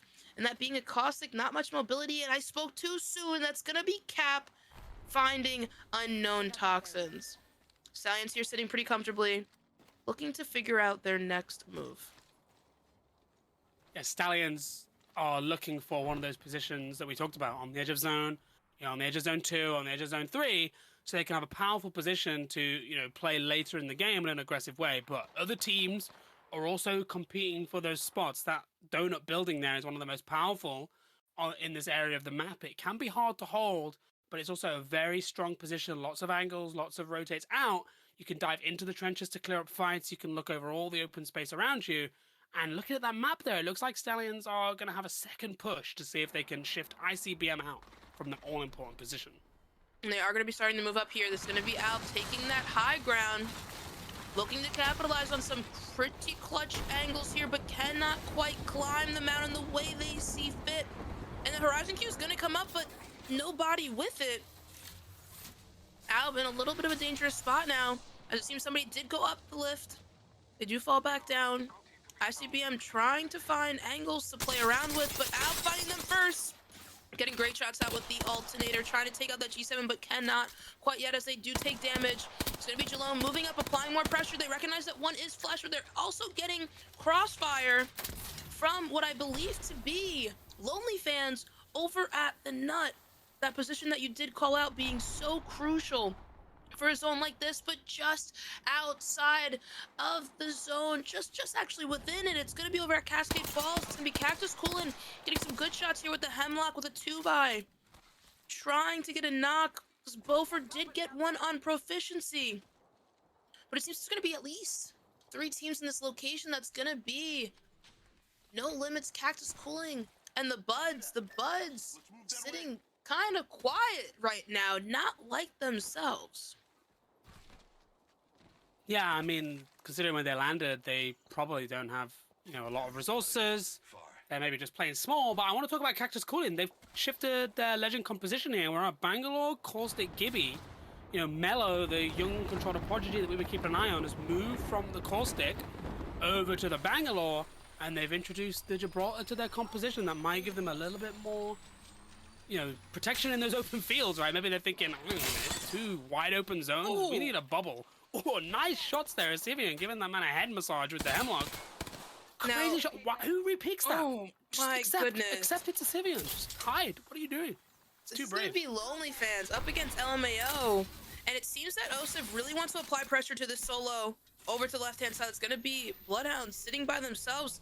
But they get the scan and confirm that they are indeed solo. The Buds eliminated. Unfortunately, trying to cross probably past Cactus. They go down. It's actually No Limits taking out JoJo, but Osiv going down. Gotti going down. Just one member left for LMAO. It's gonna be Stunny and Gotti. Stunny trying to apply cover here. Gotti trying to recover. Lonely Fans getting a ton of damage done to them as well. Blueberry taking out Osiv. Sunny taking out Double O. It's now a 2v2. Sunny not allowing them to breathe. Blueberry getting that bat off. Zeus trying to get the full heal with the med kit. Teams applying pressure from the crossfire that's going to be Redeem across the way. But somehow, some way, Sunny and the boys of LMAO still here. It's a 2v2 clear as day for Lonely Fans versus LMAO. Blueberry drops down, but decides to climb back up, placing more canisters. Big nade coming down, but Blueberry taking damage again from that crossfire. They're going to have to get comfortable up here at height as LMAO continuously applies this pressure. I just don't think that Sunny's going to let them get time to breathe here, Tom. I think they're just going to continue to pepper them, knowing that teams across the way understand the circumstances that they face right now. 100%. Both teams taking loads of damage, not just from each other, but also to all the teams watching this position. It was maybe a questionable push across all that open space. Asivian, paid the ultimate price for making that risky maneuver. Maybe if they could have grabbed the kills, got the strong position, it would have been worth it. But now both teams are left short-handed as the Stallions are still on the march. They have finally breached the position that they've been trying to take the entire game. Albelelli is going to get some barrels down. And look at that zone, Church. This really is the place to be. And all that hard work and persistence from the Stallions over the last, 5-10 minutes to try and break down this spot and to claim it for themselves really seems to have been time well spent. Status Quo now pulling up on Vendetta. Vendetta losing a couple of members here. It's going to be just Nix. They're going to go down. It's going to be Trips taking them out. Status Quo now trying to get the reset here on Z, but they do have another team approaching them on the side, trying to get comfortable. But that's going to be CCE applying slight pressure. Not a lot, because Cap does keep them reined in pretty well. But still over at near Cascade Falls, we got Jittalangs now up against another squad, throwing in the Arcstar. But Costical comes down. Big shots from Jinx, taking down Sushi Hal. So we one more member left. A lot of caustic traps down. They're going to try and run away. This is going to be their group, the duo, trying to capitalize on placement and kills, but it's going to be that Sentinel coming out, connecting, missing the second shot. Does Jittalangs chase, or do they take advantage of the loot they've now secured? Boomseye now fighting against Weave. Weave trying to place some angles here. They get the entry knock on Boomseye. Now moving up, finding that last member in the corner here. Big alternator with the disruptors does pay off, and that's going to be Weave taking out Cactus Coolin in this choke point. That is just in zone. They get the ability to reset and take a deep breath. As long as Jittalangs doesn't try to pull up on them in that choke. Now over at checkpoint, more fights developing as these teams try to make their way into zone. NGNL looking to find a connection here, throwing out the Arcstar, rocking that Lifeline Bloodhound Bang combo for those quick resets. Nothing quite yet. Still trying to find angles. Rails in the Bloodhound, all able to rectify. And notice that Caustic did move up quite a bit. A lot of pressure being applied. No limits eliminated. But we do have Rails trying to get these shots off on Caustic, but can't connect quite as much as they hoped they could. Zone's starting to close, and now these two are going to have to fight. There's no more peeking. It's time to go. Prowler coming out, doing a decent amount of damage. Not going to be enough to get a crack. Enough to allow their teammates to move up. Still no knocks. Very even trade, but that's going to be Goisey taking down Rails. The reset happens, though. Potentially now. Gold knockdown to play. But look at that, Tom. We have CCE hearing all the commotion saying, hey, we want a little bit of love too. Yeah, it looks like they're actually backed up here as Dempry is going to look to try and get on the front foot. Going to swing in with that Volt. Big damage. Lifeline revive. Going to get cancelled, or drone, sorry, going to get cancelled.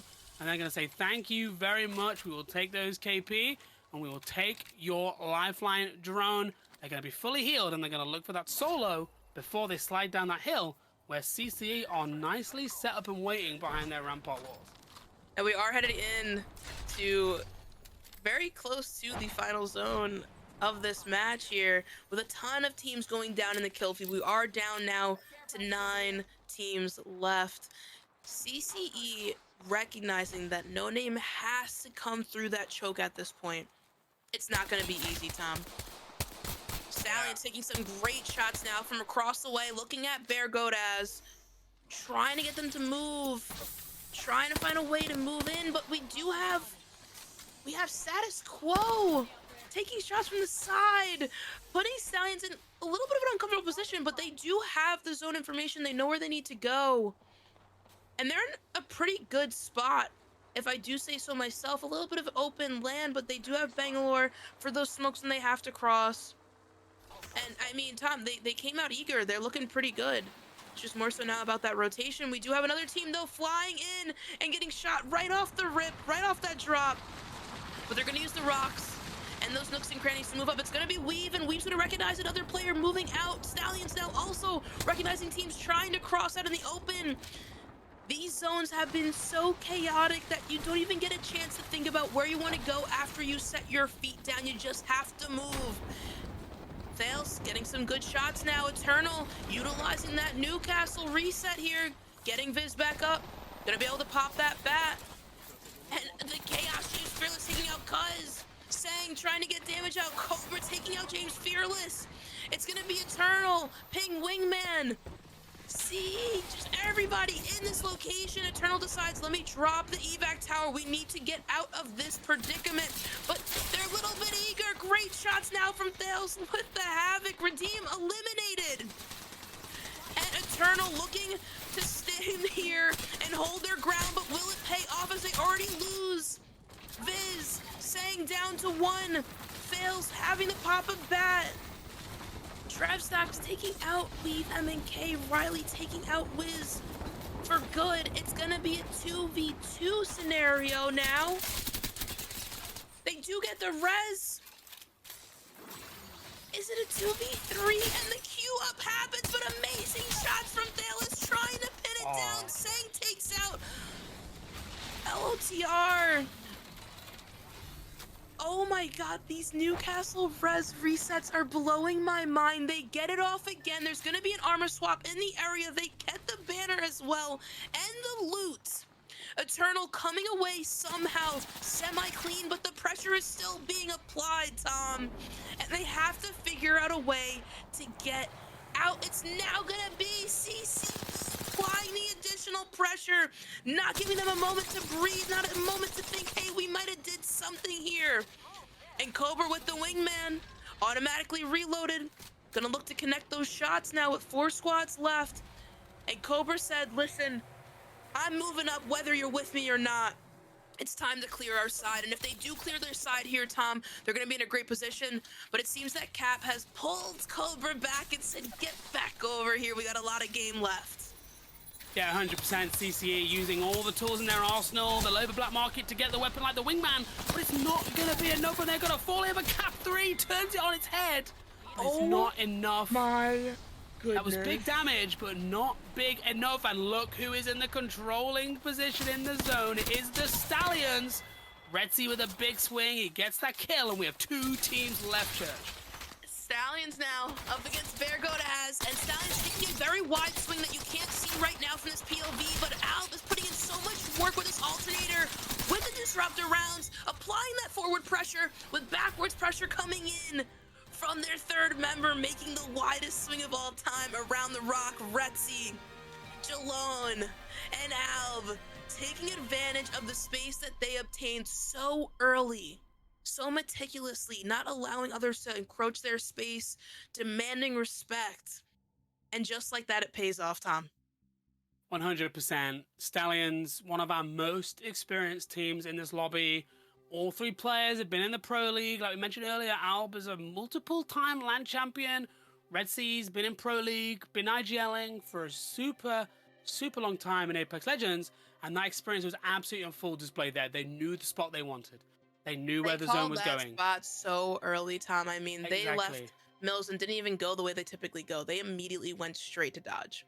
And you talk 100%. about the experience, and that just goes to show exactly what that was. But with that being said, let's check out the standings to see exactly how far up the Stallions have moved, and that is 53 points. But Eternal, not too far behind with 41. Yeah, Stallions, opening up a really sizable lead right now at the top of the leaderboard, but Eternal also keeping pace with them. Only a few points behind, about 12, that is, if I do some quick maths at 3 in the morning. And I'm also now looking at the bottom half of the table, and we're at that point in the competition. We're halfway. We're waiting now to swap towards Edge, where some of these teams really need to put some points down. Teams like Jitterlangs, remember, the only way they qualify for the Pro League qualifier this weekend is if they win the entire tournament. That might just be off the table at this point, but they might as well go out with a bang. Maybe they can string together 2-3 wins in a row and still snatch that first place. But if they're going to do that, they have to start now. Now, as we wind ourselves down from the excitement that was Storm Point, we will be heading over to World's Edge in just a moment. We'll see you all very soon, right after this little short halftime break.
And here we are, the second half of what is our last dance for North American ALGS Challenger Circuit Finals number 4.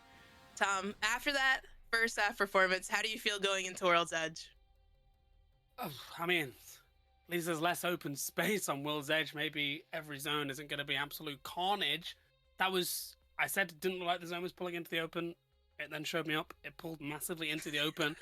But it's, again, that powerful position on Storm Point, that play of taking a good edge position isn't really necessarily always a strong thing to do on World's Edge. There's so many more POIs that are full of buildings. There's so many more zones that end surrounded by holdable positions that now this might be where teams like CCE that use that Loba and absolutely book it towards the best spot in zone every single game might find a little bit more success. Not, of course, that 7th is anything to sniff about after 3 games. I will say from the first half here, we did recognize that a lot of teams had a very good understanding of these zone polls. That information is coming in quite handy. But one thing that I do want to make mention of as we load into the lobby, into the dropship, and get ready to send on off to World's Edge, Vendetta is contesting Stallions at Climatizer. No, that is going to be a fight. It's going to be gnarly, Tom. Could be split. We've seen that teams at Climatizer can just take a building each. I'll tell you what I'm noticing. No Limits have 3 players back on their team. Maybe someone heard me. Maybe they rang up the missing player. Oh my goodness. Got a full gang back. Quick little cheeky WhatsApp call. Other calling services are available to clock in and wake them up. They are here. And I tell you what, they are in a great position at the halfway point to do exactly what they need to do to secure that top 12 and to pass casual gaming and take 2nd place overall and skip that first round of the Pro League qualifier this weekend. That very well could be the change that they needed. I mean, talk about their performance without their trio.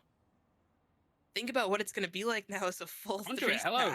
Conduit just revealing herself. Please pick me. Remember, I'm still a good legend. Do you not want some Radiant transfer? Please don't pick Caustic. I'm just what Conduit sounds like. I don't know why Conduit sounds like a voice acting is definitely your calling. Absolutely, yeah. If you want a 9-year-old terrified British child in the Victorian era, it's your voice. Excuse me, sir. Please, may I have some more? It's all I can do. It's all I can do. If anybody has any gruel, hit me up. I'm hungry. Oh, the lines are ringing. They're off the charts. My agent's telling me that my email inbox is getting blown up. I've run out of Google storage. Uh-oh. So interesting development here. Vendetta chooses not to go to Climatizer alongside Stallions, and they go to Epicenter instead with No Limits on the edge of Epicenter, Climatizer, taking up Survey Camp, taking some space here.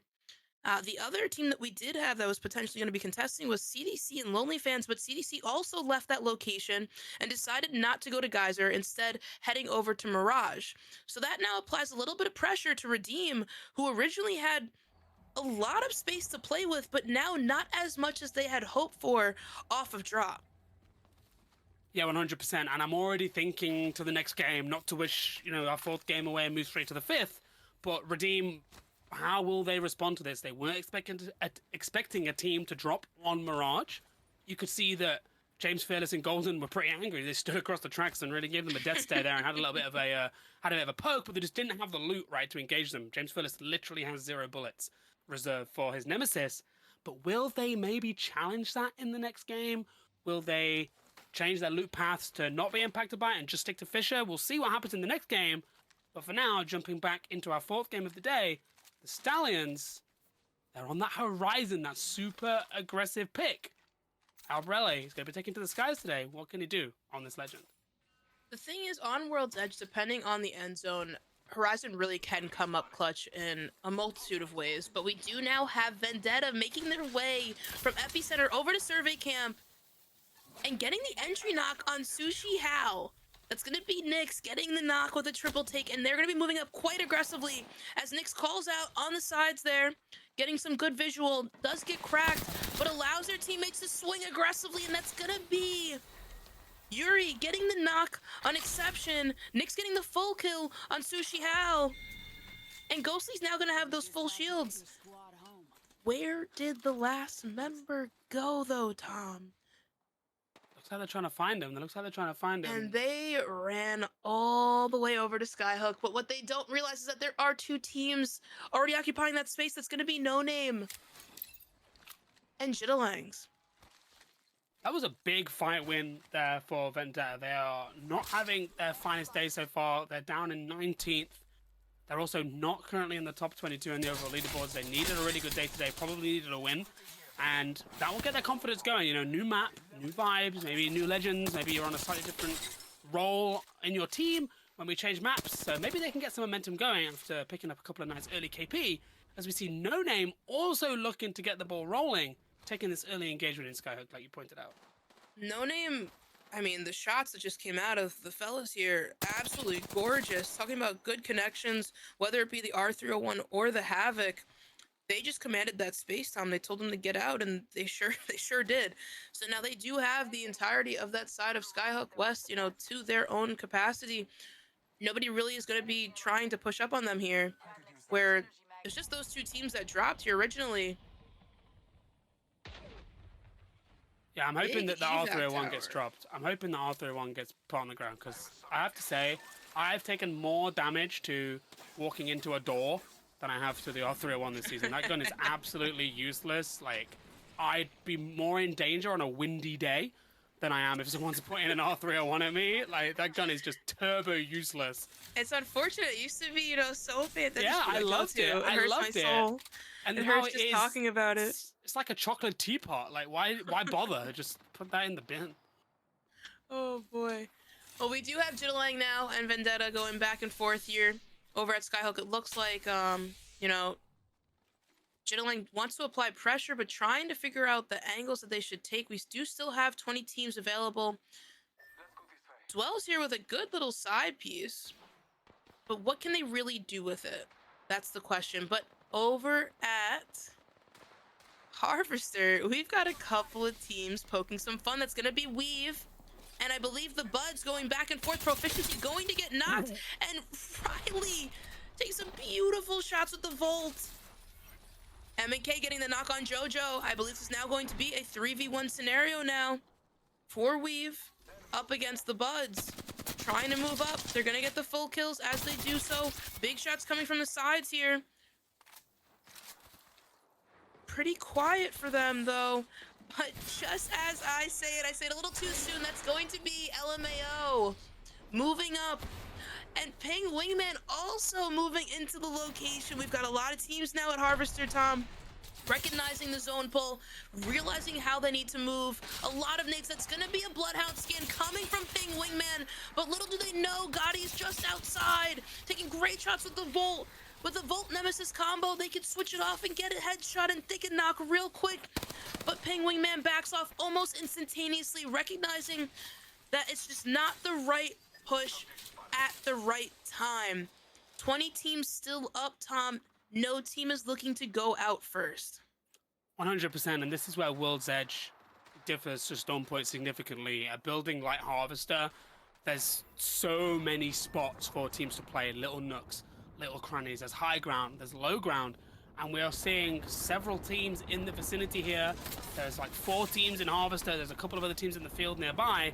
All of these teams are trying to rotate. They're actually not looking to fight each other, but they are getting in each other's way, and it'll be interesting to see if any teams can thread the needle and make it towards staging where our zone is pulling. And the zone pull to staging may not even be entirely a staging end zone. It might be, Tom, a little bit of an open-ended area, Tom. I'm going to bed. I've had it. No My more. goodness. So listen, we got the train tracks with a couple of little buildings here and there. We've got the buildings just on the outskirts of the train tracks. So there's a little bit to work with, but you know who's really working? It's going to be Ghostly, Nyx, and Yuri from Vendetta applying pressure at the building. Still I here. thought he was going to do the trick where he slides an 8 under the door. Big shots now coming out with the RE45. Juiced up, ready to run. RT getting knocked. Dwell's taking down Yuri. It's now a 2v2 for Vendetta. Big shots with the R9. Just not going to capitalize too much there, though. They have to make some smart decisions here, as the zone will be closing quite soon. Coming up empty with those hammer points, but they're flying through the gates now. They get the trade, and it's going to be Jittalangs going down. Vendetta coming away, but not enough, because No Name said, we're still here. We're still in Skyhook. You forgot about us. Taking out Nyx and finishing Vendetta, taking away a kill. 18 squads left.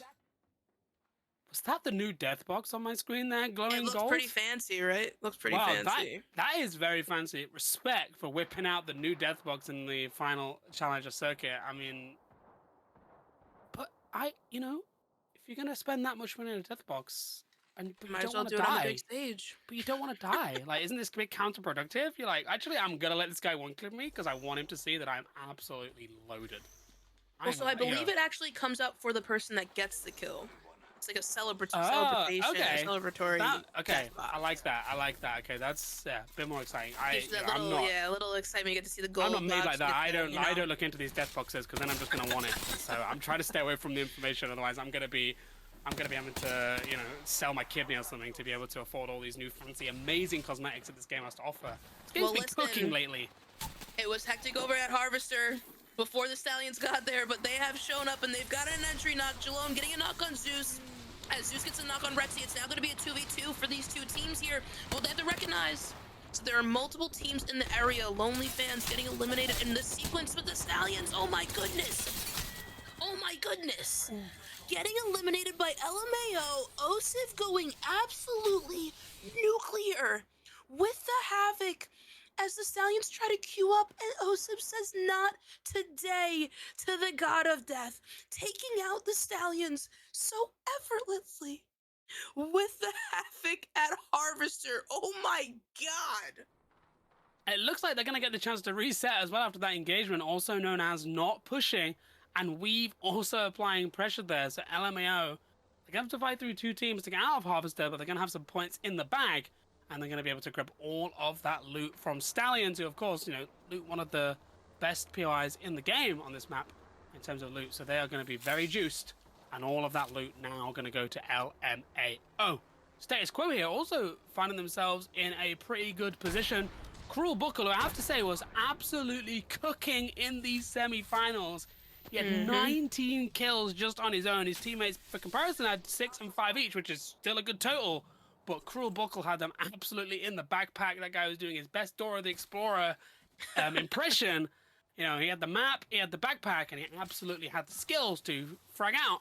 And he's going to look to apply that same ability today to try and push Status Quo up towards the top of the leaderboard.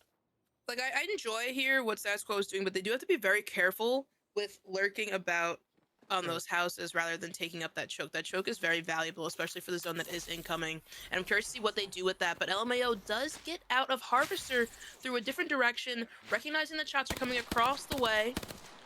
Two teams taking shots from across the way. And that is going to be what I believe AKA and Weave and Eternal, a lot of teams in this rotation here on the southeast side. It's going to be incredibly difficult for them to come away clean, but we do have a fight, and it's going to be Eternal now applying pressure to what I believe to be AKA, dropping down below. Sang here, getting a kill on Wake Jam with this Spitfire, but Fail's going down. They're going to have to try and reset. They have a gold knockdown, though. And the Newcastle movement to get themselves resituated. A great combination here, honestly, for World's Edge being Newcastle, Bang, and Catalyst, because they are able to situate that building and get comfortable for that reset. We do now have ICBM moving up through that choke that I talked about with Status Quo.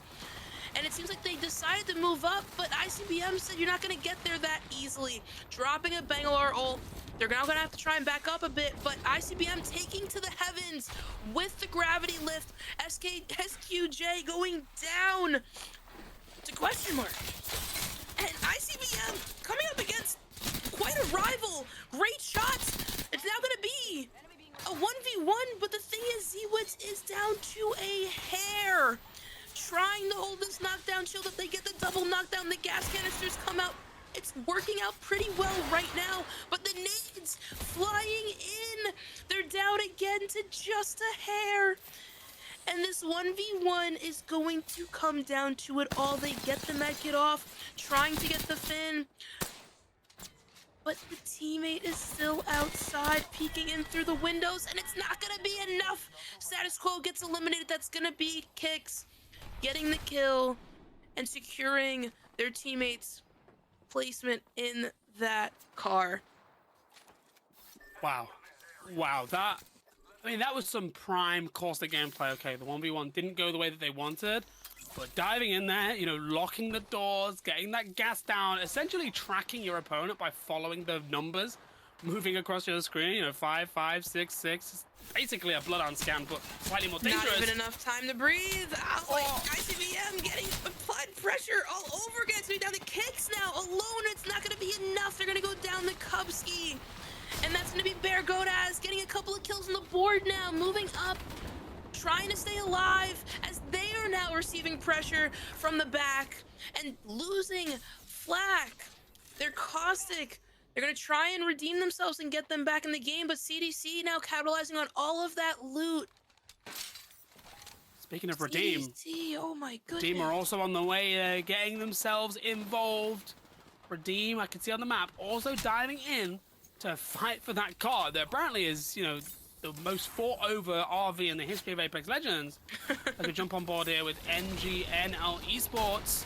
I have to say, trying to break into Eternal's building is kind of like robbing a bank. They've got all the defenses. Can you break through? 99 damage will help. Great shot by Wawa, but it's not going to be enough. A wave, rather, goes down. Unfortunately, Eternal coming up Get that boy back clean inside. Get him again, inside. getting the Newcastle close to the door, saying he's going to be brought back to life. As Eternal's hopes have not ended quite yet, they hold off NGNL and stay alive. But LMAO now moving up to Dorito, flying through the gates Wow. is Goody, taking out Recon and eliminating Bear Godaz just like that. Looking for more though, taking great shots with the Nemesis. Tons of teams going down now on these rotations, and it's looking more and more like LMAO have found themselves a very comfortable spot to call home for the time being. Yeah, I mean, God, he just dived in there like a knife through butter, absolutely tore through the opponents there, taking full advantage of all the perks that Beast of the Hunt gives you. Faster movement speed, that heat-seeking vision, and of course the confidence to chow literally anything in front of you. And LMAO found themselves in a really strong position here. They may not be in the next zone, but they do have the high ground, although ground not as high as that, and they are going to have to look to force that team off that even higher ground if they want to have a clear rotate into the next zone. Knowing OSIV, they're not going to allow this team to just kind of exist up there, and Right. through the next zone, they do actually have to move.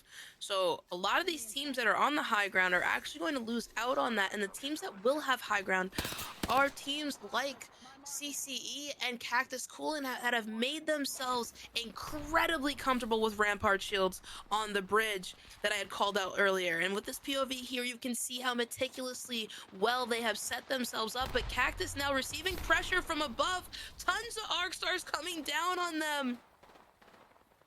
With No Name getting a reset above. And they're the ones applying pressure. 7 squads left. So many teams here on this bridge. You've got 2 Rampart teams at 2 different levels. We've even got mobile respawn beacons coming down for cover. Barrels, we're going to try and block nades with them. So many teams there hiding on that bridge, and they're all in the next zone. And so are Eternal as well. Still down on the low ground staging. And you might look and say, hang on a minute, there is no cover on the platform of staging. Well, they have a Newcastle. But one team that doesn't have a Newcastle is LMAO, and they also don't have a lot of health left. Oof, LMAO losing out on OSIV there. That's going to be absolutely massive. Weave putting in work here, trying to clear their side, getting great angles with the Bloodhound. Oh, that's going to be Riley taking out the final member of LMAO, dropping down from the heavens, so they do come in contact with Redeem. That's going to be James Fearless being eliminated and taking out another team. They now find CCE up top. Fails from No Limits taking out Trev Stacks, but Weave now finding themselves in a very comfortable position, securing some space. But a reset happening above for Eternal, who is still absolutely cooking here at staging. I love it. It's like a zone team layer cake. It's just an amazing end zone. We've got people on the bridge. We've got Eternal ignoring that very clear instruction, do not step here. But they are stepping there anyway. Obviously, aren't reading the floor. Maybe they're concentrating on something else. Eternal do have a great spot here. I think if you look where that zone is pulling, it's pulling just off their platform.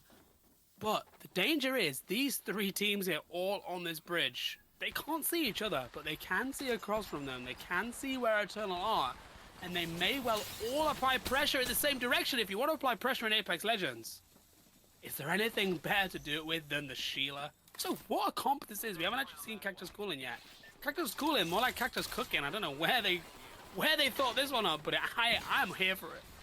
I mean, listen, they may not have much damage on the board, but they have secured very good placement thus far. And they're in one of those positions where they definitely can succeed. Talking about the structure and the three-tier layout and the oversight that they have now with this position. Boomseye looking to capitalize, but CCE being eliminated above by Sang and Eternal.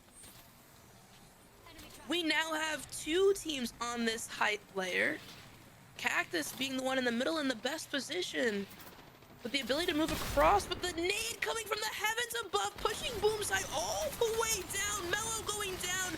Boomseye gonna have to place these walls down immediately, allowing Hofer to get reset. They're gonna lose Mellow here. I don't believe that's gonna be recoverable, as Weave is going to move up and apply pressure. It's gonna be M&K, but they're gonna come up short as well. Boomseye getting the knock on M&K. Weave now down to 2 members. Boom! And Cactus cooling down the 2 members. It's gonna be Eternal sitting up top as a 3-stack. And No Name sitting up top as a duo. We've got a 2v2v2v3 scenario with Eternal, having all the space in the world, but having to move down in this open zone yet again. Weave's getting a ton of eliminations here. No Name eliminated. We're down to our top 3. Eternal, do they play it slow? They drop the Newcastle wall.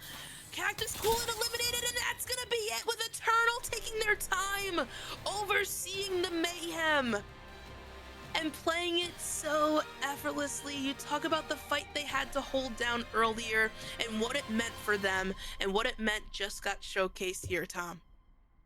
I mean, earlier I called Viz the CEO of Tier 2. I might have to adjust that to the CEO of Too Easy. Absolutely textbook zone gameplay. They posted themselves up in that building inside staging. They have the perfect legend composition for holding a position like that. They can lock doors. They can put, mobile shields down. They can revive anybody that gets knocked. They can put castle walls down to split the building to protect themselves if their doors do get breached. And they just sat there and cleaned up. Any teams that came onto their platform, they killed them. They wiped their entire side of zone. And then they watched as all these teams that were on the bridge, on the high ground near the Dorito building, coming from Thermal, coming from No Name, all had to fight each other. And they just dropped down, they plonked their wall down, and they rain fire on all the teams underneath them. What a game. Really, really well played. I heard that Viz was cooking up popcorn over in that building. That's just me. But let's check out those standings and see exactly what they cooked up from that performance. Oh, they take and just like that, Eternal, my pick of the night, does it big and picks up enough points here to rack up 58, taking first from Stallions. Wow. And if we're looking to what we said at the beginning of the show, where we talked about all those teams in the race for top 2, Eternal need 3rd place in order to steal past Casual Gaming, who were eliminated earlier in the competition. No Limits need 12th, and they have slipped all the way down into 8th. If Eternal can keep this up and No Limits don't start to put some points on the board, it might well be Eternal that steal that 2nd spot. And actually, in 1st place, if No Limits get 10th or 11th, I actually haven't done the math, because I wasn't expecting this crazy outcome. They might actually be able to steal it. It is literally all to play for right now. It is all there. And we have 2 games left. This is where it really matters. It's crunch time in the LGS Challenger circuit. Well, listen, I think we're going to have enough time for you to work on those numbers behind the scenes as we head on to match 5 of the night. We will see you all very soon.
Welcome back, everybody, as we buckle down and ready our seatbelts for match 5 of the evening.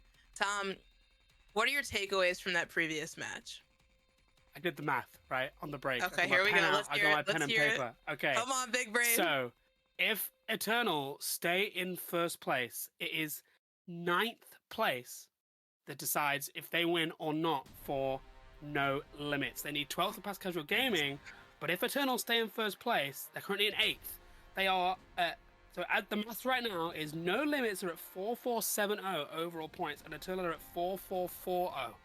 So if they slip another place, they're gonna lose 30 points, which will then put them below, because the tiebreak is the best placement in the last Challenger circuit. This is crazy, right? Listen, so whoever listen, places chat. the best today wins. I feel like that crazy meme, right, with the board behind me with all those sticky all notes the and like numbers are string flying and stuff. all But over the essentially, the situation is if Eternal stay top, No Limits cannot slip any further down the leaderboard. This is so tight. I am loving it. I mean, what else would you do at 4 a.m? Like, would you be doing anything else with your life? I mean, at this point, how could you? How could you, right? There's just so much to pay attention to the extent that we didn't even know that this is a circumstance to even think about. And that is what Challenger Circuit brings to not only North America, but also EMEA in the ALGS tournament. And these teams are fighting for everything. That opportunity to go pro means the world. And we just found another route for another team to potentially reach that magnitude. A lot of things to get ready for in this fifth match. I mean, the zones have been out in the open quite literally all night. Tom, what are you calling here? What end zone are we thinking about? Oh, Come on now, you were cooking before. Let's keep it going. Let's keep it going. One of those horrible ones that ends just outside Siphon, like just east of Siphon, where it's like kind of on the high ground, but then it goes down to those stalagmites at the bottom at the last second. Okay. That's what I'm thinking. Yeah. So we'll see. I'll pray to the zone gods that I'm wrong, because that is not the zone I want to see. Tragic. What I'd love is a Skyhook zone. That's what I would like to see. But you know, who gets what they want in life? Absolutely not me. If I did, I would be a little bit taller. You might be sleeping right now too. I don't know though. Yeah, I could be. I'm looking at my candle. It's burned all the way down. I think I've been awake too long. Don't burn at both ends now. We're only getting started. True. We are loading in to match 5. And Maggie. listen, these contests, I mean, no contests to be had, right? Because they did reformat where they wanted to go. But I have a feeling, right, that Redeem's not just going to allow CDC to exist at Mirage, knowing now that they're going there. There's just no way. The way that they've been playing tonight and understanding the magnitude of these points, I mean, you saw them. They literally squared up the second they landed down and said, "What are you doing over here?" Yeah, I mean, if you're in my country, it would have been, "Oi, bruv, what do you think you're doing?" So, but the question is, do they actually gain any benefit from fighting for Mirage other than eco? Because both, that Redeem are pretty comfortably locked. They are in the top 22 no matter what. They cannot reach the top 2. We've obviously all the math has been done on that. So, is it worth throwing your game? Is it worth battling other than for the pride to not let CDC, take Mirage from you?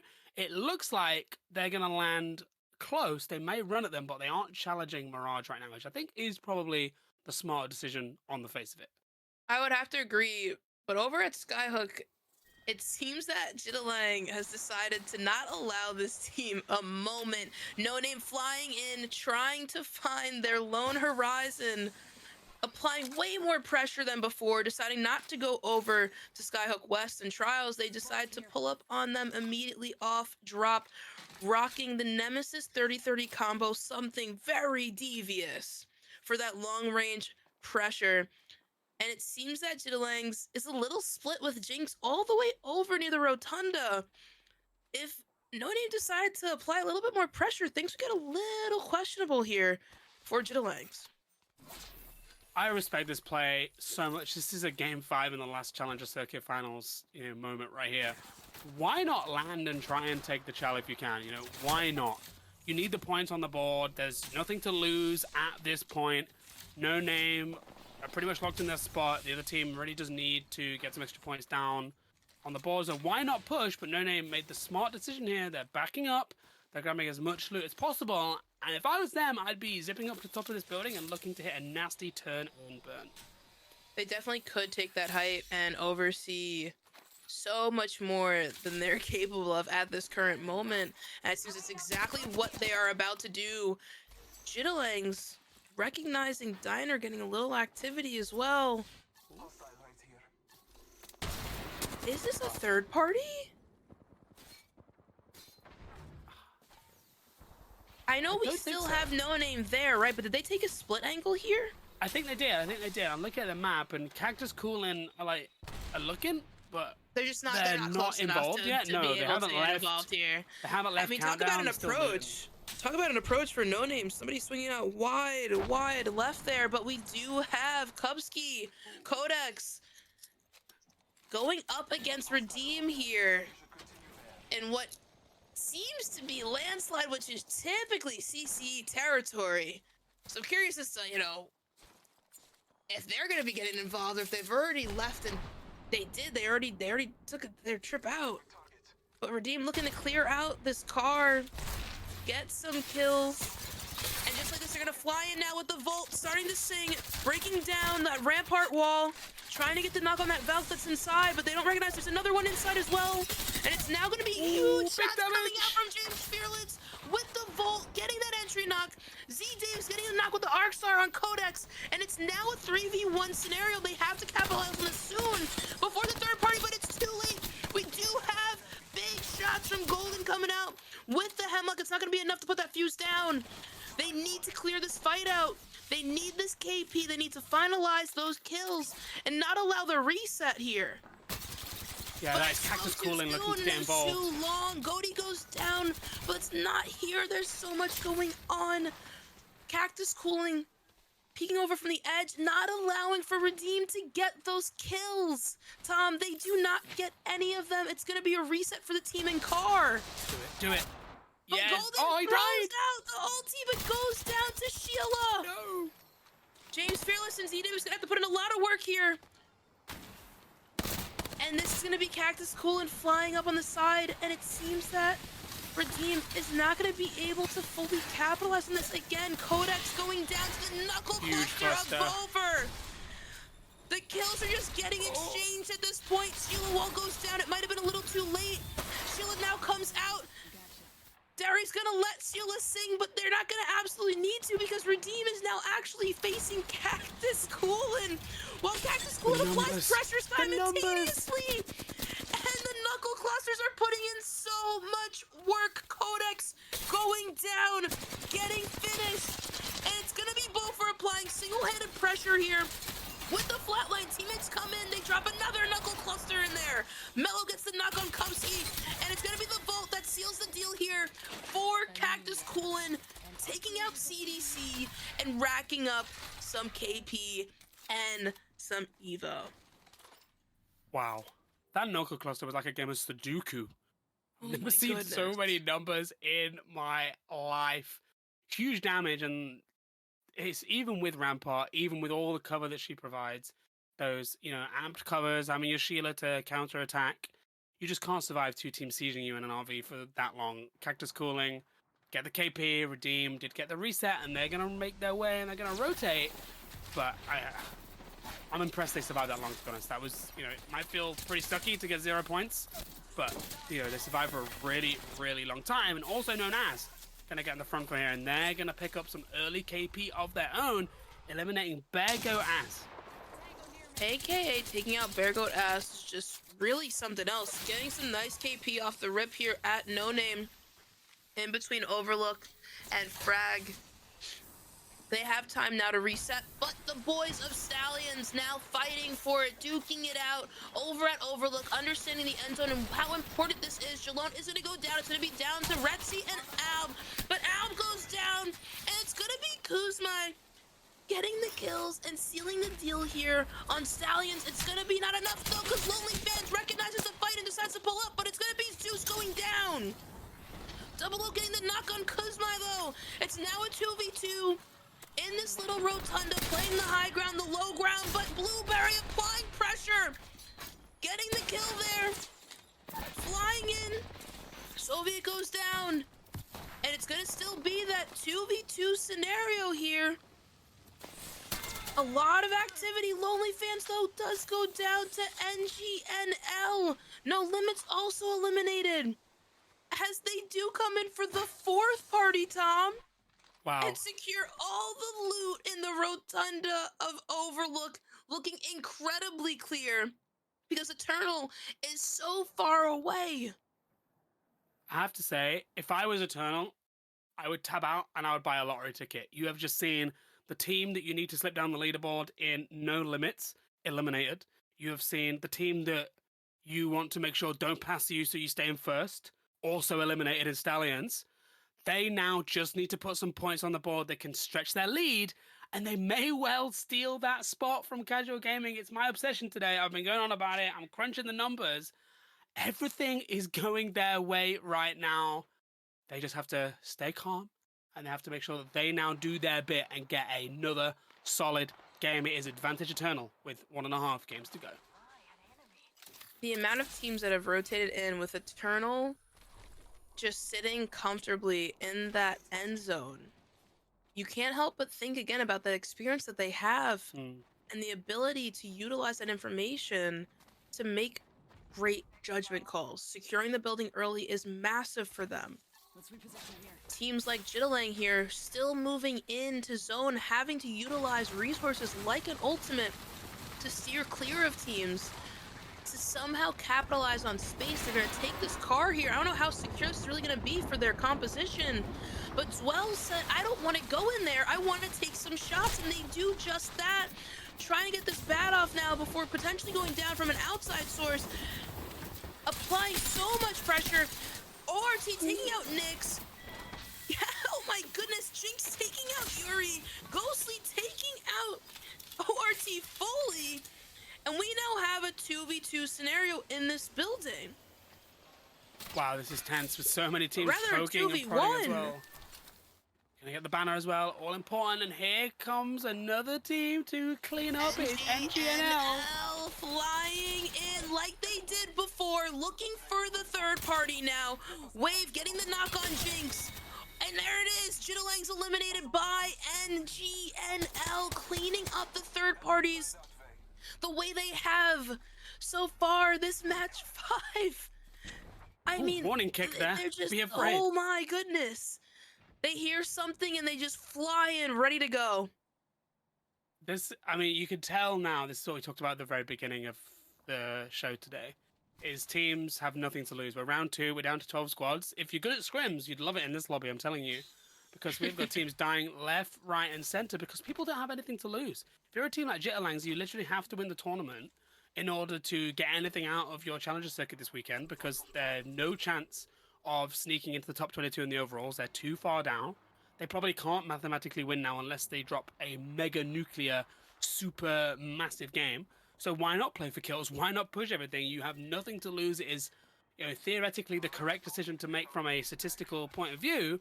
and it results in a lobby like this where we've got 11 teams round 2. There's going to be so much space for all these teams, including teams like Weave, as they make their wide rotate into Overlook with a nice little side angle there on question mark. Great swing by M&K there on question mark to get the knock and the full kill, taking some good shots here with the Volt as well, but the Kraber's back in hand. They're going to look to try and get that shot, but they're not going to see a clear one, so they're going to reserve that. Very smart play here indeed as we go into an Overlook end zone where height can be played if you jump on top of those tall little canisters there. So if for some reason Weave is able to get up top, they'll be able to have a nice clear view, but before they do that, they are gonna have to take care of the problem on their backside. That itch they just cannot reach. But do they have a back scratcher? I think they do because they dropped the Costicle, and it's gonna force SQ to try to move back, and M&K hitting that shot with the Kraber, now applying enough pressure for them to say, hey, how you doing? Walk in, take up some space, and now become the gatekeepers in this scenario. But they're going to get shot in their back as well. Pressure coming on them from both sides, and they're going to have to commit one way or the other. There is literally 8 seconds now for them to rotate. The team is flanking them on their left. They've got a team holding them out in front of them. Are you playing for kills? Are you playing for positioning? They're going to run. They're going to throw that Rolling Thunder behind them, and they're going to take a lot of damage on this rotate. Smokes are going to give them a little bit of protection, but they have managed to make themselves safe in this choke, and they are going to look back, do a little bit more peppering of status quo here as they make their own difficult rotate. Several teams here trying to navigate this once again. Now, open AKA space. taking some great shots and really positioning themselves well enough to be able to do so without taking damage on the backside from their positioning. They're able to go behind this rock and really capitalize on the space with a good overview of not only Weave, but also Status Quo. And that's going to be Wake calling out the fact that Status Quo is moving up. And it's going to actually be Cactus Coolin going up against Status Quo on that side. And it's now going to be AKA looking at Cactus Coolin as they do lose Mellow in that sequence. They get the kills. They actually have 6 on the board. They're looking very good here after that last match.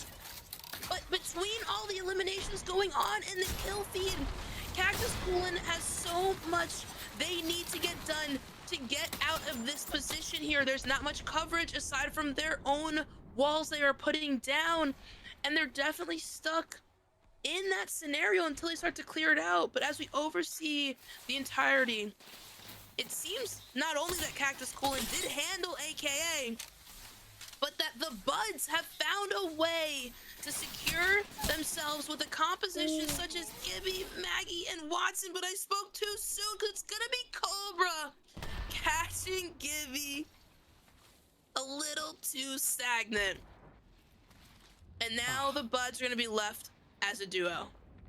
That was unfortunate. The bubble was really good, and then a whole new angle of pressure from a whole new position that maybe you weren't quite aware of yet. And when you're on Gibby, there's one thing that is sure as the sun rising in the morning, is that you are going to be the center of attention in every engagement. But look who's still alive in the center of zone. It is EEC and Cactus Cooling one side of the rock each. And that mobile respawn beacon might let them bring Mellow back into the fight. And of course, with death boxes on the floor and a eventual low black market, the young Control Apology would have no issue getting loot, but his teammates might have issue reviving him. Here we go. You know, you see the nades, right? I think you see the nades, and that is probably, if I had to take a guess, none other than CCE letting them rain down from the heavens above. Riley Manic, though, getting the knock on Beaufort. That's going to leave Cactus Coolin down to just one member. And I'm curious to see if the pressure's going to be applied from the side, and it is going to be applied. Multiple teams now on Cactus Coolin, fighting for their lives, getting a nice knock on Viz, but that's going to be Sang closing the deal for Team LMAO. But take a look at the view, the vantage point that Weave has. I mentioned this earlier. I called this out. If they got themselves situated on the pylon with this big wall Kraber, they'll have a bird's eye view for this. Get a good view on this fight here. Redeem now up against what I believe is Eternal. No, it's gonna be Redeem. Redeem going down. CCE coming in, taking out Eternal.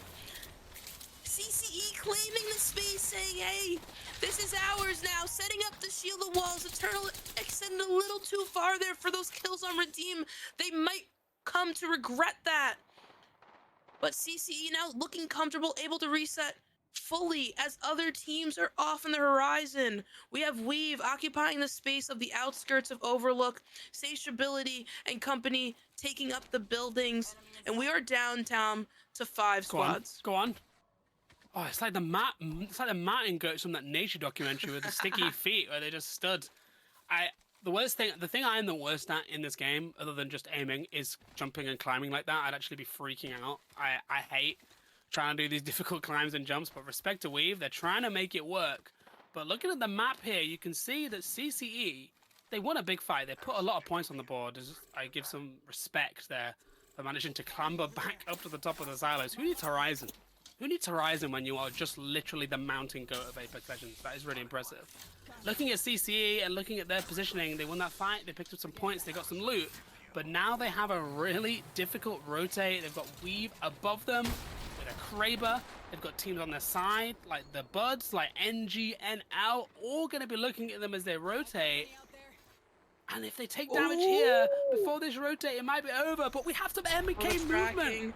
We have MK movement. MK is alive and well. Suck it, aim assist. We can tap strafe, and we're making our way into zone. Big bang all coming down now from Weave MK. CCE eliminated. That's going to be Riley getting multiple kills there while they tried to cross. And Weave looking very good right now. Watson the Gen coming in Buds clutch. Outside with the Watson Gen to do enough, but is it enough in totality for the pressure that's going to be applied by NGNL, who's been feeling themselves this entire match, applying pressure to quite literally anybody that comes in their way? Tom, I do not foresee them just allowing them to exist. That's going to be Weave now poking from the side, with the Buds just in a tough position here with this final zone close coming up in 40 seconds. Big Vert nade, big nade. Stick. Wave with the stick too as well. Vert nade comes off, but it's not going to be enough. They're going to go down. It's now going to be NGNL trying to get the reset, but Riley from Weave recognizing the warfare, trying to get the nades off, doesn't throw them quite far enough. They have to keep in mind that ICBM is still over there on their right-hand side. They can't get tunnel vision here, Tom. They have to stay aware. Weave have so much space, and that can be a blessing and a curse. They have to keep aware of all their angles, like you said. They have to stay calm. This is absolutely their game to lose right now. And Riley is on fire. This team have gold helmets, they have red armors, and they have Krabers. They even have turbos with their Havoc. This team is the definition of stacked. But the question is, will they get ganged up on here? Because there are two opposition teams. Both have all three members remaining, and they are both pushing Weave at the same time from two different angles, including with a Bangalore Rolling Thunder. Now, the big difference here is that ICBM does have Horizon. They are able to use that gravity lift. However, the audio cue is a lot louder now, so teams will recognize big damage coming out from LOTR. They all get the Weave MK getting the knock-on kick. Riley getting the knock-on ability, and that's going to be it for ICBM. Weave looking here 3v3. now. Close this out. Big shots of the Havoc. Do they get it done? They get the entry knock on rails, and it's now a 3v2 scenario. All members very weak. Big shots from the Volt coming over the ledge, and that's going to be it. Weave capitalizing, taking their time, utilizing the space, and recognizing what they needed to take care of first, Tom. Wow, I mean, that is the Weave that we know. They haven't quite been able to close out a win so far today, only making it as far as second. I say only. In our previous... in the high ground pays off. Their discipline and aggression in equal measure also pays off. And that is a big game for Weave, who have been by far one of the best performing teams, not just today, but across this entire weekend's ALGS Challenger Circuit Action Church. Riley put in so much work that entire match. The amount of times their name was in that kill feed was unbelievable. But I mentioned it once and I will say it every time. When there's an overlook end zone like that, if you can somehow capitalize on the height advantage there on that silo, you have a bird's eye view of it all, and they utilize that so well. Not only just keeping it dynamic by in a flow state almost of rotating out who was going to be up there, who was going to be peaking. It never stayed the same, keeping other teams on their toes, trying to figure out where exactly they were. And I mean, Tom, it was just unbelievable. Yeah, and major respect actually for putting the time in to know that climb, right? Know exactly where to climb up, exactly how to, execute it, executing it in a high press situation, because otherwise they don't have horizon, and they also can't really burn evac towers more than once. You can only really get away with it one time, putting the evac down. You can't carry that many evacs. It's unlikely that you're going to have 3 on you at that stage of the game. So that shows that sometimes these small bits of information, these little things that are in your back pocket that that you can pull off, can win you a game of Apex. But Church, you know what I'm dying to know? How many points did that get them? Let's see. Eternal and Weave now neck and neck. I am gonna be sick, Tom. This is so tense. We just talked about Eternal, all the things they have to do, all the connotations, and then in come Weave from the top rope, closing that gap. And they might well be the spoiler team here, because I've been keeping an eye on this all day. No Limits are down in 10th now. It is going Eternal's way, but they have to hold off Weave in this final game. Who said there was nothing to play for today? I am on the literal edge of my seat. We have one game to go, and there is still so much on the line. I am at Apex. no words. Unbelievable. But with that being said, I'm gonna go catch my breath. Tom's gonna go and try to collect his thoughts, and we will see you all very soon for our final match of the evening.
Welcome back, everybody, to what is about to be the last match of the NA ALGS Challenger Circuit final. Let's check out those standings one last time before we dive into what is seeming to be one of the most chaotic matches of Challenger Circuit yet, Tom. Yeah, everybody needs to strap in, sit down, get comfortable, because if you think that there's been griefing so far, the last game of a Challenger Circuit is going to be something else. We are about to see... I don't even know what we're about to see. I don't think there's words. I think we're about to see something that I would describe as one of a kind, is probably the nicest way to put it. Who knows what is going on? And the question will be, which teams are going to try and grief? Which teams maybe are still going to try and play their game? How can teams avoid getting sucked into, some of these silly little engagements and maybe fights that they wouldn't normally want to take because of all the other things going on? And the good thing is that we don't have to wait to find out, because we are jumping right now into our final game in just a couple of seconds here. And my first thing I'm looking at, Church, are we going to get any left field legend selections in our final Tom, game of the Challenger Circuit? It wouldn't be the final night of Challenger Circuit without it. And the one team I'm excited to see is Pretty the lame Buds. so far. Pretty lame. What are they going to be going with here? Are people locking in now? Is Come that on. what's happening? Octane. There we go. Yeah, there we go. What's next? Oh, Revenant on No Limits. No Limits with the Revenant. Octane, Newcastle, Caustic. Okay. The Buds are cooking up something devious. It's like Meat Mountain on speed dial. Apparently, and listen, Yeah. I've said it once, I'll say it again. Love a good Meat Mountain on World's Edge. But when you toss in an Octane there, you're talking jump pads. I got a lot of thoughts there with that Yeah, composition. but like, Fat Man flying. He's in the air. I love this game. Now, with the teams dropping out, I'm seeing a lot of more teams dropping out of that ship quite early, and I'm curious to see if these teams are Hot going drop? to where they're Hot drop, supposed to anybody? be going. Oh, Redeem and CDC have swapped positions. We're doing a little bit of a switcheroonie here. In Interesting. our final game, I think CDC maybe have bamboozled them and slightly dived out of the way.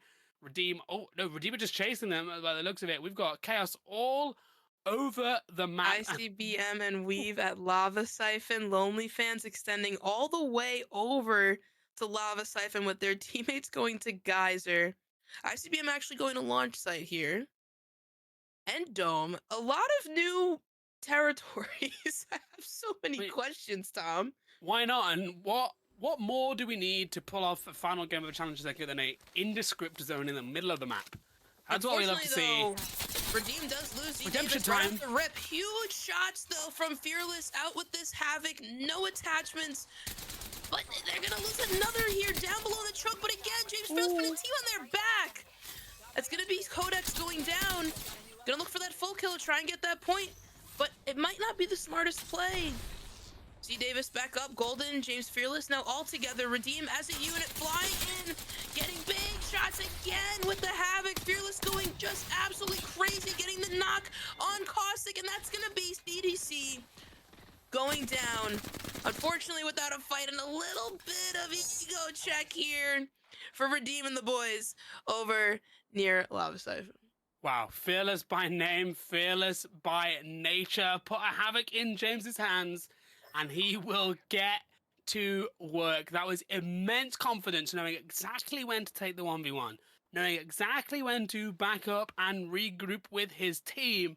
And we finally have an outcome to that little tussle between Redeem and CDC. Redeem come out on top, and I wonder if CDC find themselves in that Pro League qualifier, might we run it back with that little engagement there? That would be phenomenal to see. We do have the fellas of Eternal taking their way over to Landslide. Oh, but saying that, recognizing that somebody's there, gonna drop that Newcastle wall, and they're gonna back out immediately. Viz, Thales, and Sang getting caught off guard so aggressively. The Arcstar does come in, and they're gonna go down early. It's gonna be Recon getting the knock. Tom, this is not good. No, this is the least ideal situation possible. They're going to lose one early, and they are going to get hunted down. Recon in that Beast of the Hunt ultimate. He can see him. He can smell him. He can chase him, but can he kill them? I mean, if there's a team that can definitely hold their own, it's going to be them. But unfortunately, Viz does go down. As as they take out Flake. So now it is a 2v1, and I believe this is Sang that is left up for the fight. But Sang might just try to stay up here for the placement points. I mean, how do you decide to play this off? You do have to heal, and it seems like Pain has found Sang and does not seem to be letting them get away free. This is absolutely devastating for Eternal here, going out pretty early. And that's going to be Eternal being taken out by Bear Goat as just unfortunate lack of recognition of who is going to be around them as they go through the tunnel there, coming up short, and Recon cleaning it up with 3 kills there. Big Beast of the Hunt ability utilized there to keep up the pace and give their teammates the information they needed. But now we're over at Lava Siphon with Weave, the team who took it all last round. What are they up to, Tom? Yeah, it looks like they are also making their own push onto an enemy team here. Nice big damage from the Hemlock to open that fight. And they sense it, right? They can win. It might not really affect the overall outcome for them, but they can take a victory today now with Eternal out. They only need 2 points to pass them. Eternal didn't pick up any KP. And I tell you who might be happiest right now? It might be Casual Gaming watching from home, watching the finals. There is now a chance still that they maintain their top 2 positions if things go their way. So much to play for, but it relies on Eternal dropping down to 3rd, or 4th, I think even, and it relies on No Limits to also slip down the leaderboard. There is hope, there is chance, and there is still so much to play for, even if a team is eliminated from the lobby. Big nades coming over near AKA. However, they do not come up. They come up empty-handed, and AKA now able to rotate to zone as they have that information away from Monument, potentially over to Grandma's house. Maybe stop and get some cookies along the way, as they have been performing much better here on World's Edge. But they're going to be seeing a couple of shots. But we are now over at Countdown, where it seems that Z Davis is fighting for their life against Cactus Coolin, but it's gonna be Redeemed taking it. Z Davis putting in the work with that vault, but another team dropping down from the heavens. That's going to be Recon and Bear Godaz flying in, taking out James Fearless, recognizing that there's now 2 left in, dropping the ultimate. The Nox gas coming out hot, putting in damage, and Bear Godaz is here, and they are making their statements incredibly clear, cleaning it up over at Countdown, getting the max shield here for Pain, and adding even more KP to their charts. That's going to be 5 for them, actually 6 for Bear Godaz now. Love to see some Hammer Point RE45 usage. That gun is an absolute menace this season, because don't forget, it can still take a digital threat. Like we just saw, it's one of the few weapons that can. And with that Hammer Point attachment, it can do some serious damage as a secondary, with those Hammer Points increasing damage to unshielded targets. Stallions here, they're going to need to hit some maneuvers to survive this situation. They take a lot of damage, but they can get away here. And they, of course, could also be a spanner in the works. They have a big game in them. The question is, can they pull it out on World's Edge? They haven't quite found their footing so far on this map. It was definitely an interesting call there. However, I can see the vision, right? They had to do something in that scenario. They couldn't cross the way they wanted to over to the Rotunda. They needed to get out. And the thing is, the amount of damage you're going to take from Storm right now isn't enough for you to panic quite yet. And it now allows them a better rotation downward south through the next building and getting themselves into zone. They're going to have to continue to move, of course, but gives them a little bit more of a breather away from Jittalang and No Limits. And now they have a different angle to take the approach to, roll up on a team like No Name or Penguin Man. Absolutely. As we see, We've also now making their rotation through this open space. They're trying to plot their course into Countdown. And if they can get there with that core stick, they can set up in one of the many rooms, many slots that POI has to offer. But they have to cross this open field first, and Riley is a sneeze away from death, but he's going to get that Phoenix kit off. And big damage from the 30-30 will also help Weave as they look to chart their course across choppy waters. Now, that's Bear Goat ass, and the way that they are shooting right now, Tom, I think that Weave is going to be coming across quite the opponent when they do get on up to Countdown if that's what they decide to do in the end of it. They could, of course, go through the choke, through the tunnel instead. And it seems like that's what they may choose to do rather than going across Countdown, as it seems that LOTR here has decided against that call. Or rather just situating tunnel instead. Interesting call. We can see that we do have the next zone information on their minimap. They have that green ring that shows where the zone is going. It looks like they accept that this rotation may well be difficult, aka are holding that strong position that we've probably wanted to get. Bego Az are just going to stare at them from that bridge with those powerful weapons and sharp aim. So maybe setting up in this tunnel, playing for that RV later in the game, gatekeeping your back, making sure, like we've seen teams like Stallions do so successfully today on Storm Point, that you have, all of your danger behind you eliminated before you make a move into zone. I would like to point out, Weave did play a very aggressive edge zone type play style during Storm Point, so it's not like this is something new to them if they do decide to hold out that zone pull and wait, for the next one to decide to make a move, whether they go through tunnel or not. It's definitely something that's within their reins. It's just more so now, with it being the last match, do they get eager? Do they get too antsy and feel the need to do something? But as we can see now, it's definitely clear that staying put was not the wrong call. 100%. But there are two teams on that side of the zone, both looking to push them. It's Jitlangs and LMAO. And the question is, will they fight each other? Could that give Weave the opportunity to third party? Or will both teams rotate past Weave at the same time and put pressure on them in a way that they cannot resist? It looks like Jitlangs are going to take the long road round. They're going to maybe tank a little bit of zone damage and make it into Skyhook. They just come to put Grandma's house right now. LMAO playing the choke, looking down at Weave. Both teams have to make a move, and what they do may well decide what happens to Weave in the remainder of this game. I do want to point out very quickly that we are headed to another open-ended end zone. And I, for one, cannot wait, because this is one of my favorite end zones. There's a little bit of cover, Mine not too. too much. You got to figure out, the little ins and outs here. There's a couple of little ducks in, a lot of terrain that you can focus on. But before we get there, we do have Sushi Hal and the fellas of No Limits going up against the one and only Stallions. This is a big matchup here, Tom, with 15 squads left. The team that comes away from this is going to be seeing a lot of points on the board potentially, especially with the way that they're placed on the edge of zone here. And they're going to make a massive wide swing here on that Revenant. They don't come up with a knock, but they do find the conduit. That is Aberlally going nuts and taking out Sushi Hall, taking out the reinforcement for No Limits to try to keep up with the pacing of Stallions. Taking out Conduit there is massive. They get the scan, the information that they need.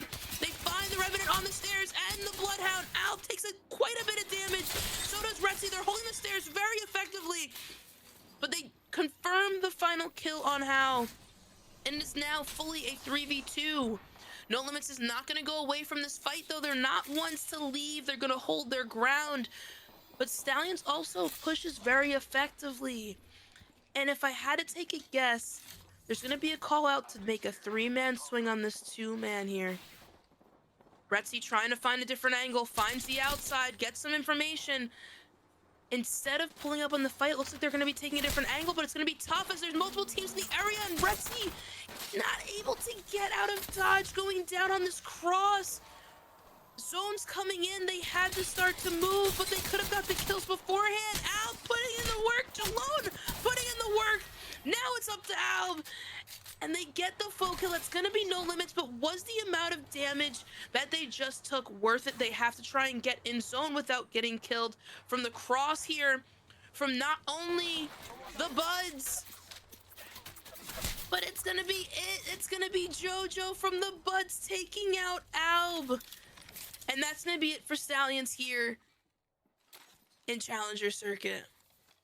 The Buds now capitalizing on what very well may be the ultimate high ground, somehow still in this upcoming end zone. Tom, I am sick to my stomach.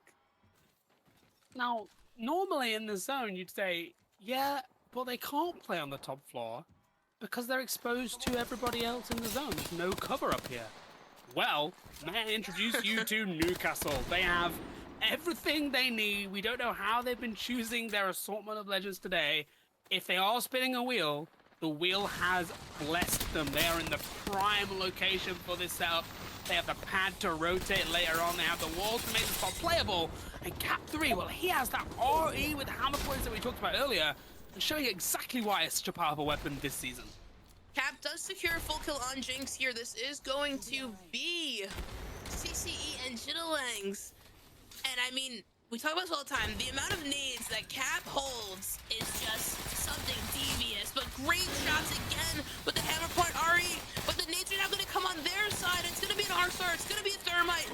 They got another knock here. Cap taking out Dwells. And it's going to be a 3v1 scenario where Cobra comes up swinging, gets the crack. And this is going to be it here for Jittalangs. We're now down to 11 squads here with CCE getting comfortable in this building. They are still just on the edge of zone, but Weave, the team that played the edge for long, take the evac tower all the way over alongside what it might just be Bear Goat as flying in the sky with them. But it might be a little too late here, Tom, because the teams are already situated and the boys are looking up from the heavens above, and that's going to be Proficiency and Purge taking out Weave before they even touch ground. Status Quo now moving around Countdown, taking a look at their surroundings, recognizing where teams are playing.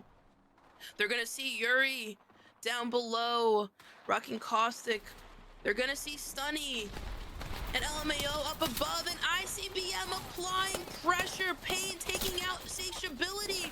It's now gonna be up to Question Mark and Kicks, but Question Mark goes down. It's just up to Kicks, and Kicks takes out Recon and Pain. Getting the full kill on Bear Goat as the gold knock comes out, and they're gonna get this reset somehow, but they're gonna come over. That's gonna be Osif from LMAO taking out ICBM and securing kill leader with 4 kills now, taking the ultimate height before this end zone closing. They got a lot of loot, but they don't have a lot of time, Tom. No, time is not on their side. All of those teams in Countdown have to move. I'll tell you who doesn't have to move. It's all these teams in Skyhook. There is plenty of space in that building. The building is still in the next zone, and teams are jostling for position. Ping, Wingman, they have been evicted. NGNL have taken Elise out. They're going to set up in this bottom floor, and now they're going to have to defend. In fact, they're not. There's no teams left to take it from them. Everybody else, LMAO, Status Quo, AKA, are all still stuck in Countdown. They're all trying to plan their rotate, but they're going to interfere with each other. It's going to be just like we saw in Game 1 on Stormpoint, Church. LMAO is in such a beautiful spot. It's so underrated. They have all this time to just exist, and the only issue they have is Status Quo. Status Quo, however, is not in the position that they're in because they don't have as much cover. But we do see LMAO now sliding down, and that's the other part of this dynamic location, is the ability to fly out of there when you're ready, aka eliminated, as LMAO slides down into this final end zone. They secure a location that might be questionable, but they've got a little bit of cover. Oh, CCE. We do have CCE now rotating out just the same way the boys did, looking to apply pressure potentially to the boys. The big nades, as per usual, from CCE come from the heavens above, and the boys drop their jump pad out and launch themselves off the edge. Sunny, though, getting a knock on Trebstacks. It's going to take out their sharpshooter. Cap now sliding down, taking a ton of damage. Gonna go down here as well to 07. That's the boys of LMAO taking out 2 top contenders here. Cobra now, the last man standing, gonna go down. That's gonna be 07 again. Status Quo, though, taking one of those kills. It's now down to Status Quo, LMAO, the boys with Proficiency sitting up top, and NGNL. That is our top 4. Surely this is Status Quo's game to lose. Surely there is a take out trips with the Havoc. That might be one of those Octane pads, I think, if I'm not mistaken. We have if people taking to the skies. Status Quo just have to clean up here. They just have to gatekeep. Everybody has to move before they have to move. They have fantastic vantage. They've still got resources. The question is can they keep everybody at bay all at the same time, or is one of their opposition teams gonna sneak through? In fact, that Bangalore smoke may well cut off some of their angles. Wave has a Kraber, and this could be the thing that makes Big all nades. the difference. Huge nades coming down, big caustic gas coming down with that knock. Big swing. And it's a huge swing here. They get the bat off. It's going to be the hip fire with the Kraber. They do not connect, but Osip's going to come in and take down Rails, so now it is a 2v3 scenario. But LMAO gets eliminated by Rails and Trips. And NGNL looking to go up against Status Quo now. But don't forget, the boys are lurking up in the heavens above, chilling at the top of that building. Actually, they're inside just surviving based on timing, and it might be too late. Oh, that corner's gone, mate. Oh no! Proficiency, I think, still alive. And there he is. They get the knock. Oh my god. Status Quo takes it. I mean, what in the world kind of ending, Tom? How you can't even make that up. The lone Octane distracting. That might be the most Game 6. Grooving. Yeah, it might be the most Game 6 I think I've ever seen. Respect, actually, for remembering not to stim while you're dying to zone. I would have absolutely smashed the Q button and killed myself and gone, I blame Amesis. So, yeah, that last game, it was what it was. Status Quo made a great... I'm pronouncing it like you do now. I'm losing my Britishness. Status Quo I've gone native. I've been awake too long. I'm on American time now. I'm on American words. I would say like aluminum or something. Here we go. Yeah, here we go. But Status Quo, they took the best spot. Okay, a little bit of shenanigans at the end, a little bit of craziness, but their macro was really solid. They win the game, and now it's calculator time once more. There's a lot to develop here. There's a lot to unpack. But Tom, before we reveal our winner of Challenger Circuit, how are you feeling after all these matches? I mean, the performance that we were able to see today was impeccable. All the way down, I will say, all the way down to that last little sequence there for our final match of the night. But Tom, what are you thinking? I'm thinking, what a way to round out a fantastic split. I mean, I don't think we're ever going to see a split like this in the Challenger Circuit again. We've seen changes to the zone algorithm. We've seen entirely new game mechanics coming into the game. This Challenger Circuit has had, the Season 21 update drop. We've had teams having to adapt to an all-new way of playing Apex. And I think of all the Challenger Circuits that we've had in ALG's history, the teams that have performed very well across this one have shown that they're not only the most consistent, but they're the most flexible. Never before have we seen such big changes to the game mid-Challenger Circuit, and, full credit to all those teams that adjusted themselves down, adjusted their game plans, and continued to be successful, even with everything that the game threw at them. This is very true. I mean, we talked about it just before the show. There was a lot of things that came in right before we were coming onto the deck, and we had to sit down and say, listen, what do we really want to touch base on? But the beautiful thing is we got to touch base on teams that have performed exquisitely well throughout the past 3 months. And it is now time, Tom, to start the engines and gear up to find out who took away the last NA Challenger Circuit for ALGS Split 1. And that is going to be none other than Give me a drum roll. one and only Eternal, baby! They held it. They kept it. Come on now. They kept it. The CEO of Tier 2 does it again. Eternal, look, you said these guys, they're studying, they're working, they're doing great things for the Apex community. And they've managed to pull out a win in the final Challenger Circuit. And you know where my brain is immediately going? I've got the calculator out. Break it up. Where did No Limits finish? Sorry, casual gaming fans, you're cooked. You're definitely not in the top 2. Where did No Limits finish? Because if they drop down below 10th to 11th, 12th, 13th, they are 100% not going to have done enough to take that second spot. And Eternal might have pulled off the impossible. They were the team with the least favorable odds today of all the teams that could steal that top 2 spot. You gotta bet the underdog. Bet the underdog. Gotta bet the underdog. Success, consistency is Eternal, clearly. And the question is, do the math stack up? Will Eternal have stolen that second spot? And if you're wondering why I'm so obsessed with this, it's because the top 2 teams on the Challenger Circuit, just as a reminder, move on to the first winners round. So that gives them the opportunity to head to that qualification stage, the second winners round, with advanced seeding points. It means they skip an entire round of the Pro League qualifier, and it gives them 2 shots, essentially, to make it into the finals and qualify, because if they don't make the top 10 at the first ask, they drop into the losers bracket and they get to do it all over again. It's a major, major advantage. It's very coveted, and we'll see in just a couple of moments if the math is correct, if Eternal have managed to steal it. Now, Tom, I think it's time we check out that leaderboard and see what exactly, how. They did it. They did it. They've done it. They've done it. Oh my goodness! Talk about perseverance. 68 points, 1 point above Weave, who played phenomenally going into World's Edge. Eternal holds on tight and not only secures that first place, but they punch their ticket to not only Pro League qualifiers, but to a bye week. Is that what you're telling me, Tom?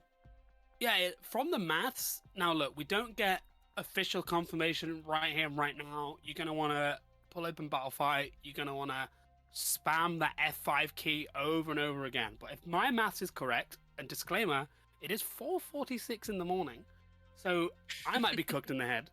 But by my calculations, Eternal will have advanced through to immediately to winners round 2, which gives them the opportunity to advance to the final round with advanced points. If they then don't qualify in the top 10 in that round, they move to elimination round 1, which gives them another chance to qualify to the final round without advanced points. So they have 2 shots at qualifying for the chance to get in that match point final round to qualify for the Pro League. They've given themselves a fantastic opportunity here, and I have to say, they have pulled off something really, really impressive. Fair play. Not only have they won the whole day, but everything's worked in their favors. They've used a legend composition that's off meta. They obviously, like you said, don't get a huge amount of practice. They've used their raw skill, their raw knowledge. This is, a top performance. For me, this is a standout performance of the entire Challenger Circuit split. This is a statement performance for sure. And as you did mention, throughout all of Challenger Circuit, teams have been accumulating points to, try and get into PLQ. So if you guys are looking to find out where a team that you were rooting for is now standing, you can use the command leaderboard. And be sure to check out Battlefy when the time comes. But before we sign off, Tom, I want to see your beautiful face one last time. And you let me know where the lovely viewers that have been hanging out with us all night long can find you. Oh, you can find me on Twitter at tag_Tom_Apex. Probably not for the next 7 hours, because once I've refreshed Battlefy a couple of times, I am probably gonna go to bed. But it has been an absolute pleasure. I want to shout out to Versus for the amazing opportunity. Shout out to everybody behind the scenes at Battlefy. And of course, Church, shout out to you. You've been amazing to cast with. And where can everybody find you to follow with all of your content, all of your journeys? You guys can find me over on Twitter at TMT_church, and over at Twitch, you can find me at TakeMeToChurch__. But if you guys are looking to, see the both of us in the same place at the same time, lucky enough to find out that we'll both be at LAN this May. Tom, this is the last I'll be seeing of you. And for the folks at home, we hope to see you guys all soon. Thank you to Versus, EA, and Play Apex for a beautiful North American ALGS Challenger Circuit. Until next time.